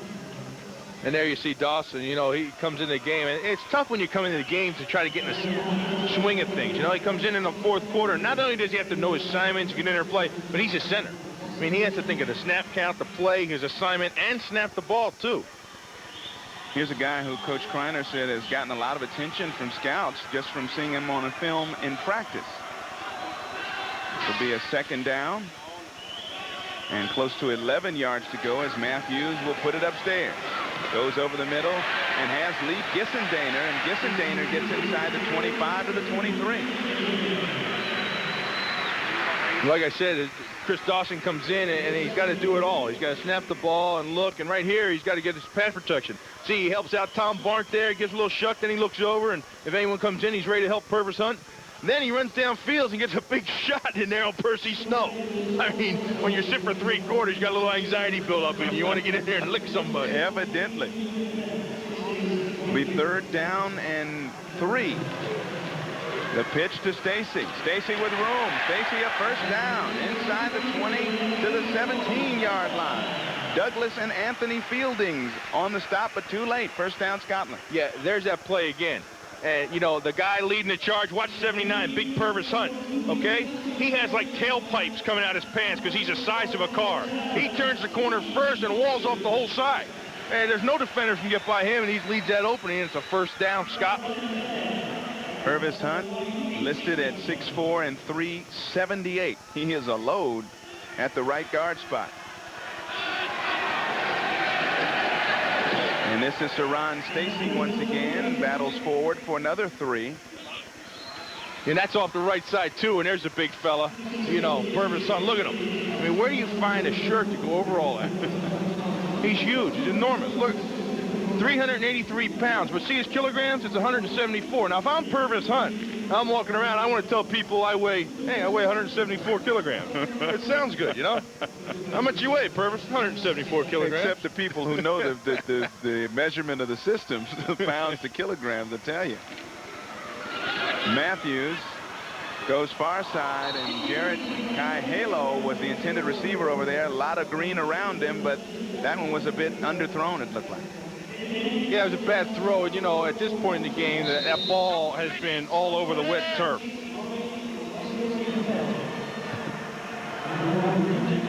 And look at that right there. The dog pound. Matt Storm, probably up in Cleveland he was. Now I guess he's gone to the Baltimore Ravens. The Baltimore dog pound. On 3rd down and 8. Matthews steps up in the pocket, goes in zone, and that one was almost caught. No flag on the play. A little bit of contact. Hey, there was some contact there. And Scott Cooper has every right to be upset. Because Jamal Ellis made contact with him as the ball was being thrown right at the end zone. See at the back, it's pass interference, no question about it. No call on the play, so Paul McCallum will tee it up from the 23-yard line, call it a 33-yard attempt to add to Scotland's 11-point lead.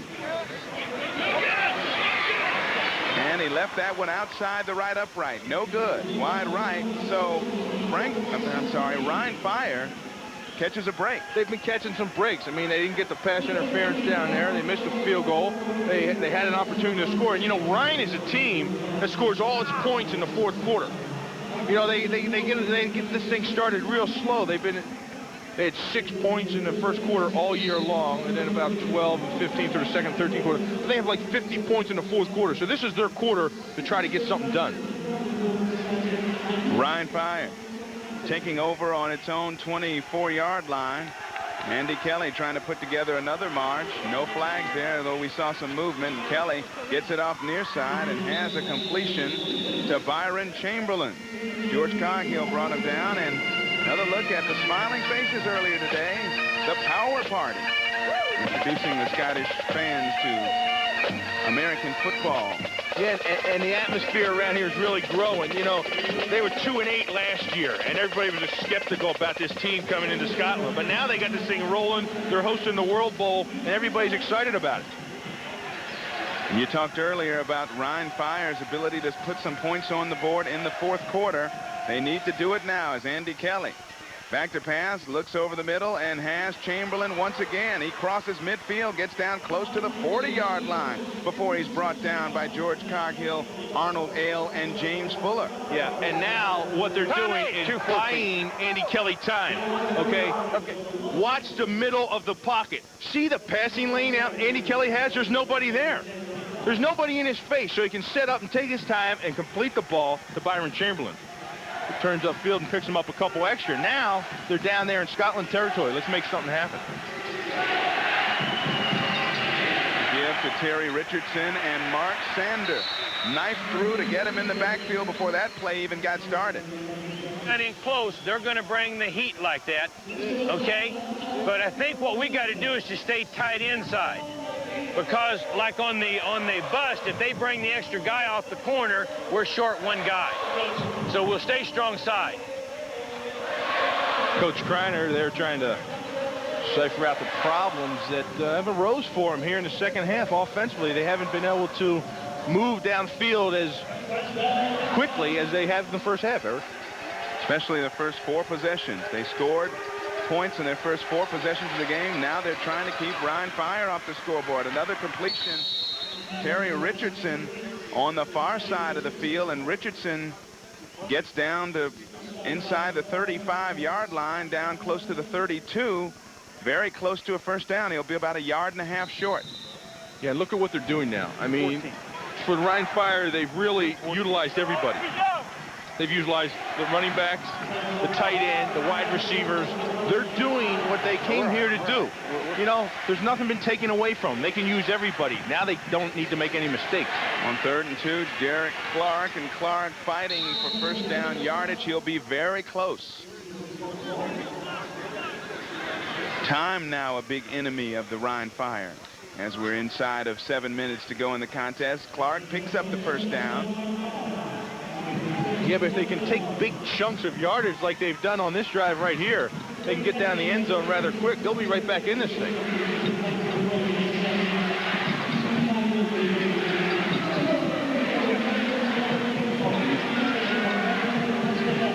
Andy Kelly, much more productive on the afternoon, especially since the touchdown pass late in the third quarter to Byron Chamberlain. He hits his tight end once again, and Chamberlain down to the 20-yard line before he's brought down by Shannon Jones. Now Chamberlain looking like the Byron Chamberlain we're used to seeing in this Rhine Fire attack. Yeah, and the reason that is because their other avenues have worked effectively. See right here on Shannon Jones, he makes separation quick. Shannon Jones thinks he's going to run the seam, and then when he stops, he doesn't have the ability to recover quick enough. But they have to protect the other guys, the wide receivers and the backs, and that's opening things up now for Chamberlain. And Chamberlain goes in motion to the far side. The give goes to Terry Richardson, who has a big hole, and Richardson will score. Touchdown, and Rhine Fire is right back in it. 24-19. Well, I said they're getting everybody involved in it, and that's exactly what they did on that drive. You saw Chamberlain, you saw wide receiver, you saw Derek Clark, and then they come back after they get him off balance, and they come back with a draw play. And there, Terry Richardson takes advantage of it. They get the lineman rushing upfield real quick, and the hole opens up. Now, Rhine Fire, probably to get within a field goal, will go for the two-point conversion.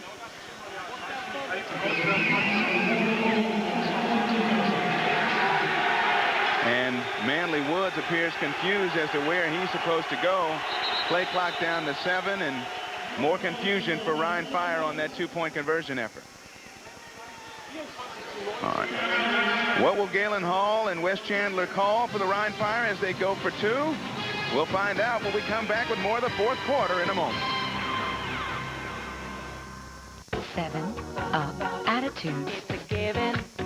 It's the way it makes you feel. It's the lift that you get. It's a rhythm in your step, 'cause it's cool and it's wonderful and it's lemon and lime. 7-up.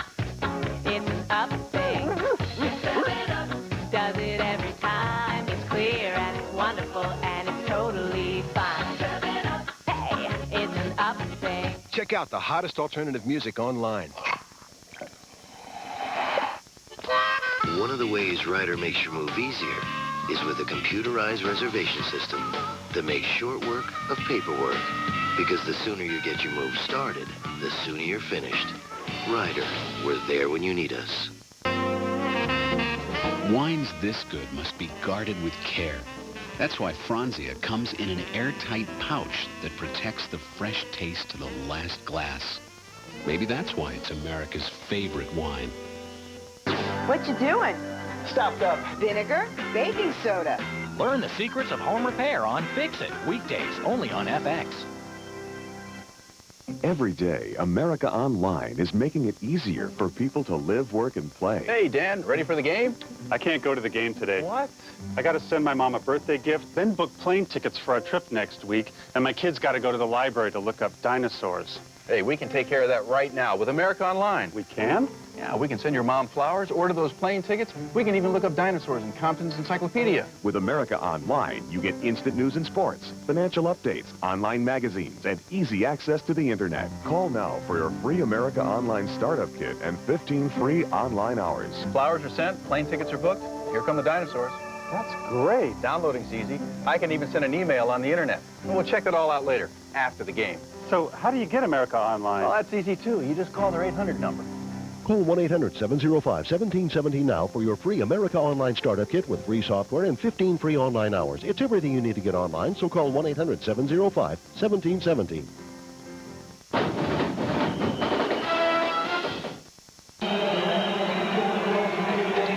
Eric Clemens and Bill Moss back at Murray Field here in Edinburgh, and Galen Hall calling for the two-point conversion, put his team to within 3. Richardson in motion to the far side. Kelly, the quick throw is batted away by Herman Carroll. Herman Carroll got the big paw up and knocked it down. Yeah, and in my opinion, they never should have gone for the 2 points anyhow. I mean, they're playing for a tie on the road. You never play to be in a tie on the road. Now it's 19, and if they score a touchdown, it's 26, and a field goal for Scotland would win the game for them. We'll take a look. We'll go back to the touchdown, and Terry Richardson on the draw. Whole thing springs open to the right side of the offensive line. Chamberlain in there also. Watch him. He comes in motion. He comes down there, and he helps spring the whole thing. Not a devastating block by any means, but just gets his hands on Shannon Jones just enough to buy him time and see Richardson scoot by him right there. And sometimes that's all you need. But, you know, a real blocking tight end when they're knocking somebody's helmet off. 7 plays, 76 yards for Galen Hall's offense, 338. And Andy Kelly, perfect through the air, 4 for 4 for 51 yards on that drive. They showed some balance there. They showed all the tools that Galen Hall told us he thought the team had, but they only exhibit those tools once in a while. You're exactly right, and they exhibited them, and the way they marched down the field, they've got a little momentum. So why go for 2 when you have the ability to do that same thing again? High short kick comes down to Marcus Thomas. And Thomas trying to find his wedge on the near side and does, out across the 40. Thomas out across the 50 to the 48-yard line of Brian Fire. And just when Scotland needed a spark, they get it from Marcus Thomas on the kickoff. Yeah, fool me once, shame on you. Fool me twice, shame on me. And we saw that we saw that return 3 times now, Eric, the fake reverse. And it's got him out to the 50-yard line twice now. That's a breakdown in coverage. You have to have outside shoulder force on special teams on kickoffs. And nobody on the cover team for Ryan Fires had that at all. Marcus Thomas, second year with this ball club. Big kickoff return. The swing pass goes to Saran Stacy, who tries to explode through a hole and gets out close to the 40-yard line. Call it a pickup of 8 on that swing pass. Larry Kennedy brought him down. Yeah, well, the swing pass of theirs, as we're calling it, it's actually a screen. Watch 71 come out of the picture. See that? That's a screen. And in the World League, in American football, the lineman can release early. And he comes out of there real quick, gets downfield, and gets in front of the corner or the safety. And then they flip it out there to Saran, and it's given him a lot of yardage. Well, with the margin only 5 points, Sean LaChapelle back in the game. He is split out wide to the near side to give to Saran Stacy, who has some room and picks up first down yardage before his forward progress is stopped. So it'll be a first down for Scotland. They'll spot the ball at about the 37-yard line of Ryan Fire. Yeah, and that says a lot too, Eric. You know, now they've got a close ball game. They know they're in a dogfight, and off the bench comes Sean LaChapelle. You know what he has done for this team. It's just been amazing.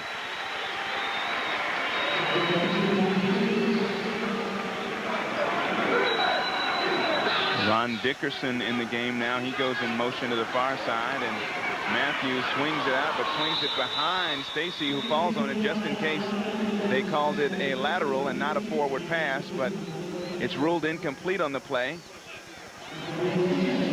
It'll be second down and 10 for Steve Matthews, whose team has not gotten on the scoreboard since the second quarter. And right now, Ryan needs to stop anything that Scotland is trying to do to stay in the ball game. Because like you talked about earlier, now they're not only playing against them, they're playing against the clock. On second and 10, Saran Stacy almost tripped in the backfield. In fact, he is. Percy Snow came knifing through to disrupt the whole thing. Yeah, Percy Snow knew exactly what was coming. He saw the offset backs, and he knew the play was going to go to his right, the offensive left. And he came blowing through the gap there and just got a hand on the shoelace, it looked like, of Saran Stacy, enough to trip him up. And now it's 3rd and 13, a situation that defensively, like we said, they want to be in. Saran Stacy, another superb afternoon of football, 176 total yards on 3rd down and long. Going over the middle is Matthews, and he short hopped that one in as he was looking for Yo Murphy. Yeah, he was looking for him, but what he ended up seeing was the dirt, because James Roberson came and put a lick on him and just knocked him right to the ground as he was throwing it. Watch number 72, Roberson. okay? He steps right around the corner of Keith Wagner, number 78. And as he does that, he finds Steve Matthews and hits him as he's releasing the ball. So again, the Rhine Fire defense comes through and stops Scotland's march. Paul McCallum, high punt. And Tommy Boyd will fair catch it at his 9. Coming up next week here in the World League, it'll be week number 7 and some key action. Rhine Fire against the Barcelona Dragons. Rhine Fire will return home to Dusseldorf. Scotland, a rematch, the revenge maybe for Frankfurt right here at Murray Field. And London facing the Amsterdam Admirals, White Hart Lane in London. Yeah, you know, Frankfurt's coming in here next week, and they've got to be scratching their heads at some of the problems they've had today and last week. Rhine Fire with 3:07 to go needs to put together another march. Andy Kelly to put it up in the air. And he gets Jerome Davison, and Davison is really hit hard by James Williams on the near side. Well, somebody must have talked to the offensive line of the Rhine Fire, because they're really buying him time. See the protection he has? Now watch the passing lane. Nobody's in front of him again. Remember I talked about before the open view he has of the whole field? That was Terry Richardson on the catch. Correction there. On second down, Kelly dumps it, has his man. Davidson this time, and Davison gets first down yardage and more out across the 20 to the 23. Arnold Ali on the stop. Yeah, and Andy Kelly is hot right now. You know, Galen Hall said he's hot and cold. Well, right now he's hot, and he's been hot the second half. He has the hot hand. He sits in there and lets the rush come upfield right in front of him just enough until there's an opening underneath the linebackers and the rush, and he finds Davidson there. Chamberlain was in motion to the far side. Kelly, another quick dump off. And he picks up about 7 yards on this one as Davidson makes the catch. Ali again on the stop. And we have reached the 2-minute warning.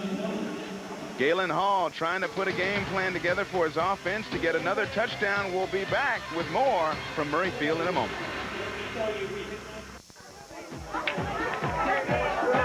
Experience the excitement of your favorite Olympic events, now in commemorative cans of Bud, Bud Light, and Bud Ice.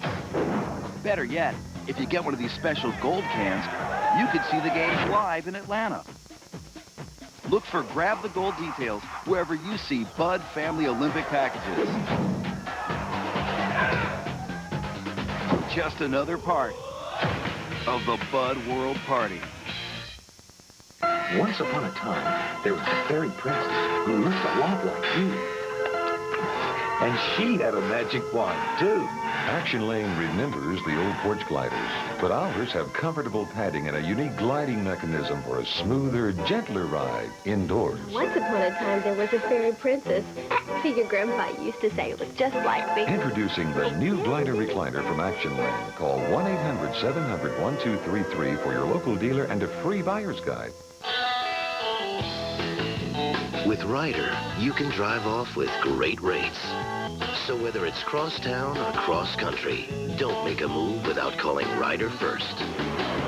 Call 1-800-GO-RYDER.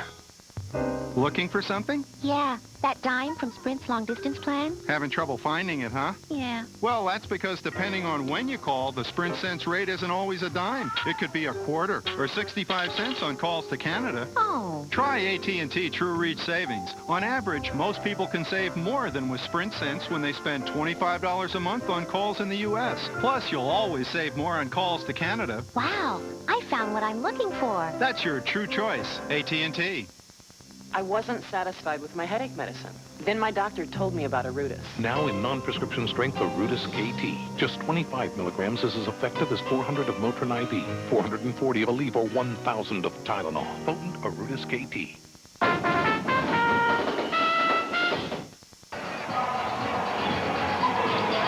Eric Clemens and Bill Moss back at Murray Field in Edinburgh, and Galen Hall knows a little something about offense, and Bill, his offense with that man at the helm is red hot so far here in the fourth quarter. Well, he's red hot, and he has to be hot on this drive because Andy Kelly's not only battling them, he's battling the clock, and they need a touchdown on this drive. On second down and 5, Kelly to the air again, comes near side. has Terry Richardson out of the backfield. He has first down yardage up close to the 40, is driven out by James Williams and Mark Sander.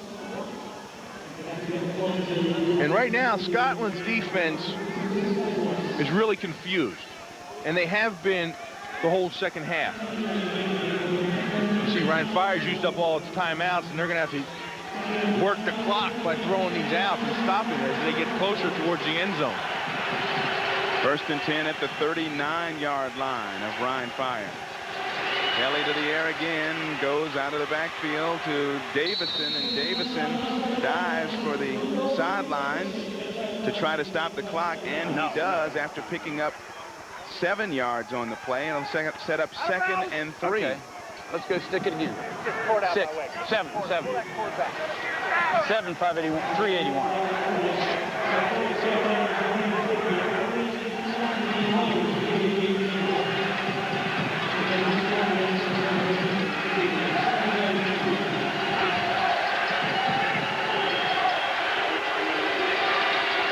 Kelly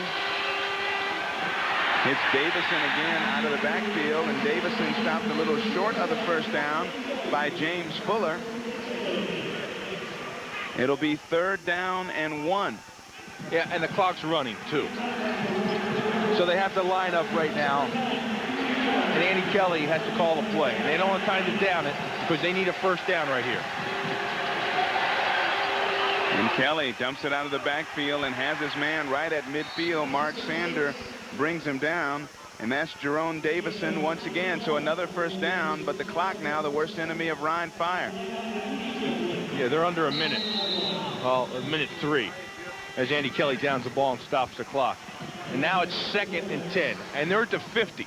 They've got 50 yards to go to score, and what they've been able to do effectively to the Scotland defense is go to the left, go to the right, short pass, long pass, keep them off balance type of thing, draw play. But now, with time running out, a minute left, they don't have the luxury of keeping them off balance. They've got to get the ball downfield.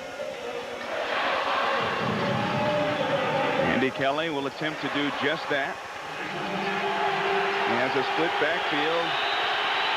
And off the play fake, Kelly going down the middle, has his man. Kelly has his tight end, Byron Chamberlain, down inside the 30-yard line. Okay, tell him to get off. You got an off signal for Byron? In the hurry-up offense.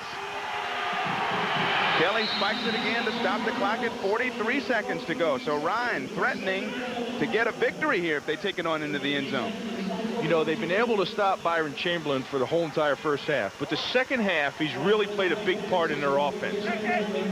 And right here, they're not getting the stop on him at the line of scrimmage because 34 George Coghill, he has to play back. He's playing a zone. He has to be back. So the linebackers are isolated on Chamberlain, and it's no matchup.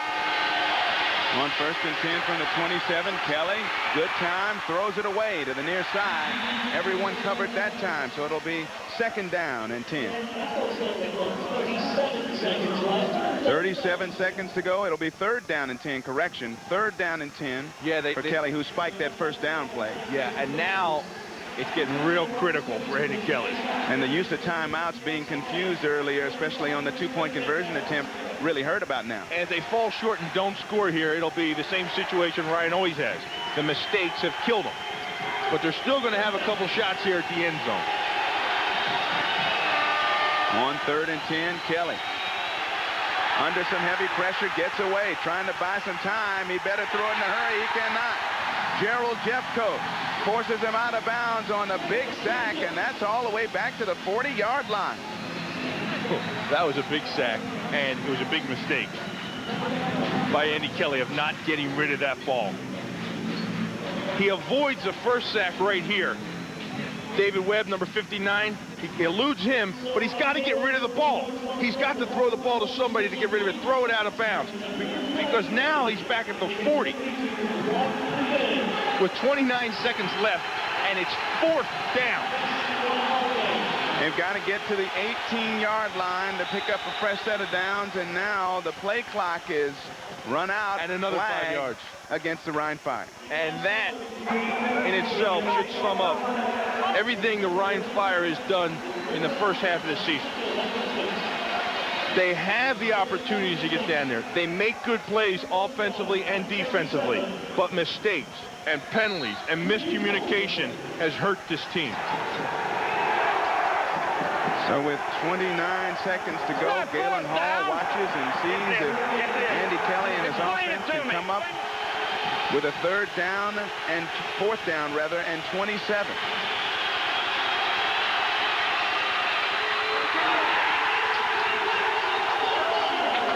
Knocked away, Shannon Jones, and the Scottish Claymores will escape this one barely. Yeah, well, Shannon Jones in the second half had his hands full because they were doing so many other things offensively that he didn't have any safety help on the tight end, which is Byron Chamberlain. But on that play right there, he finally redeems himself for all those little plays he gave up to Byron Chamberlain by making a nice play on the ball. You see he's beat, but what he does is he plays the ball.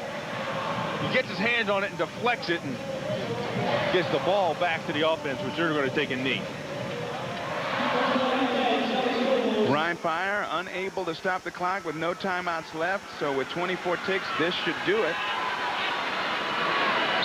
Steve Matthews takes a knee, and the Scottish Claymores, who did not score a single point since the second quarter, will hold on for a hard-fought 24-19 victory, moving to 5-1 on the season overall. Ryan Fire now drops to 1-5. Yeah, that's tough for Ryan Fire. I mean, where do you go from here when you're with that team? I mean, you have no chance of getting to the World Bowl. Good job. Good job. Good job, Coach. You can see the look on Galen Hall's face there. Percy Snow, the guys. I mean, it's just utter disappointment. Every week they go through this. Every week they seem to get off to a slow start, fight their way back in it, only to lose it at the end. And after a while, I mean, you've been on teams that have struggled before, I'm sure, in your career. It just has to start eating at a player, and you really start to wonder whether it's all worth it going through an experience like that. Yeah, I can remember one year we were the Chiefs. We lost 7 games by a total of 9 points. It was the most frustrating thing. I mean, you know, those 7 games could have put us into a playoff situation. Not only that, a home field playoff situation. And it's very frustrating. But what it comes down to is the mistakes, the penalties, the discipline, the consistency of these players.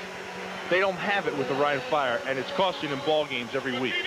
So the Scottish Claymores move to 5-1 with the 5-point victory over Ryan Fire. We'll be back with more here from Murray Field in just a moment.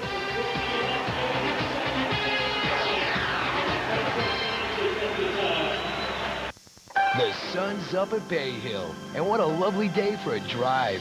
But don't forget to keep your head down, because Bay Hill is Arnold Palmer's place, and the rough edges are there by design. So who helps the business end of this legendary club run smoothly?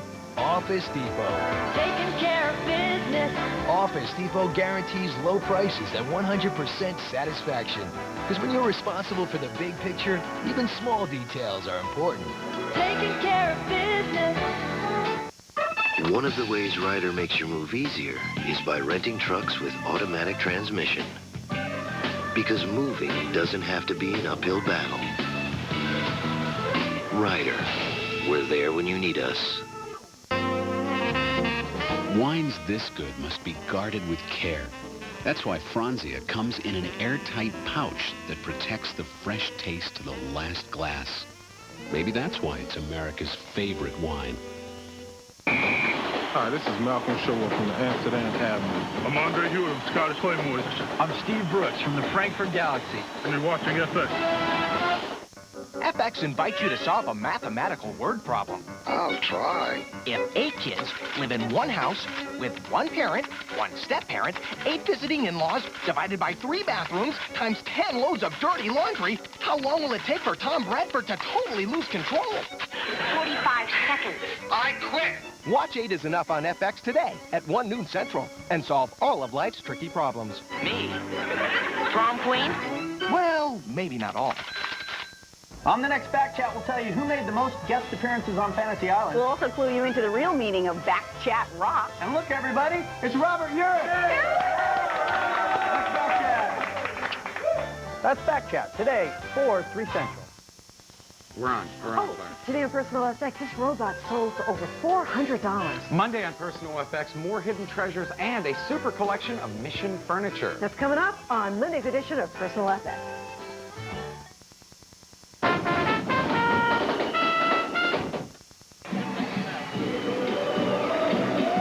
Eric Clemens and Bill Moss back at Murray Field here in Edinburgh, Scotland. Scottish cheerleaders quite happy because their Claymores hold on for a 5-point victory, holding off the Rhine Fire of Galen Hall, who is standing by on the sidelines to join us right now. And Coach, thanks a lot for being with us. First of all, again, you get off to the slow start in terms of the scoreboard, and you fall short at the end again this season.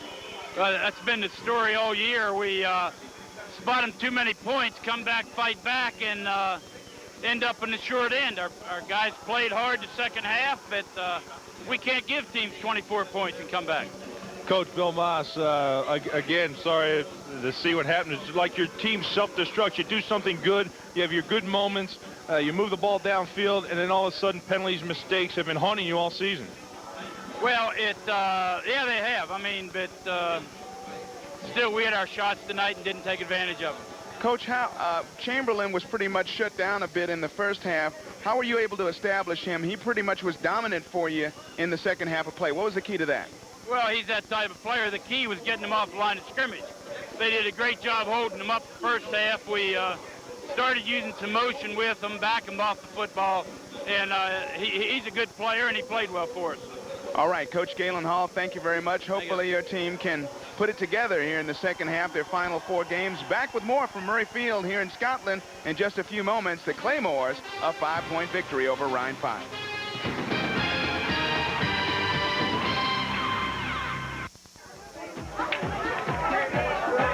Experience the excitement of your favorite Olympic events, now in commemorative cans of Bud, Bud Light, and Bud Ice. Better yet, if you get one of these special gold cans, you could see the games live in Atlanta. Look for Grab the Gold details wherever you see Bud Family Olympic packages. Just another part of the Bud World Party. Looking for something? Yeah, that dime from Sprint's long-distance plan. Having trouble finding it, huh? Yeah. Well, that's because depending on when you call, the Sprint cents rate isn't always a dime. It could be a quarter or 65 cents on calls to Canada. Oh. Try AT&T True Reach Savings. On average, most people can save more than with Sprint cents when they spend $25 a month on calls in the U.S. Plus, you'll always save more on calls to Canada. Wow, I found what I'm looking for. That's your true choice, AT&T. Lost and Found, hooking up the planet one reunion at a time. Because all the people we've cared for in the past don't have to stay there. Lost and Found, weekends at 8, 7 Central, only on FX.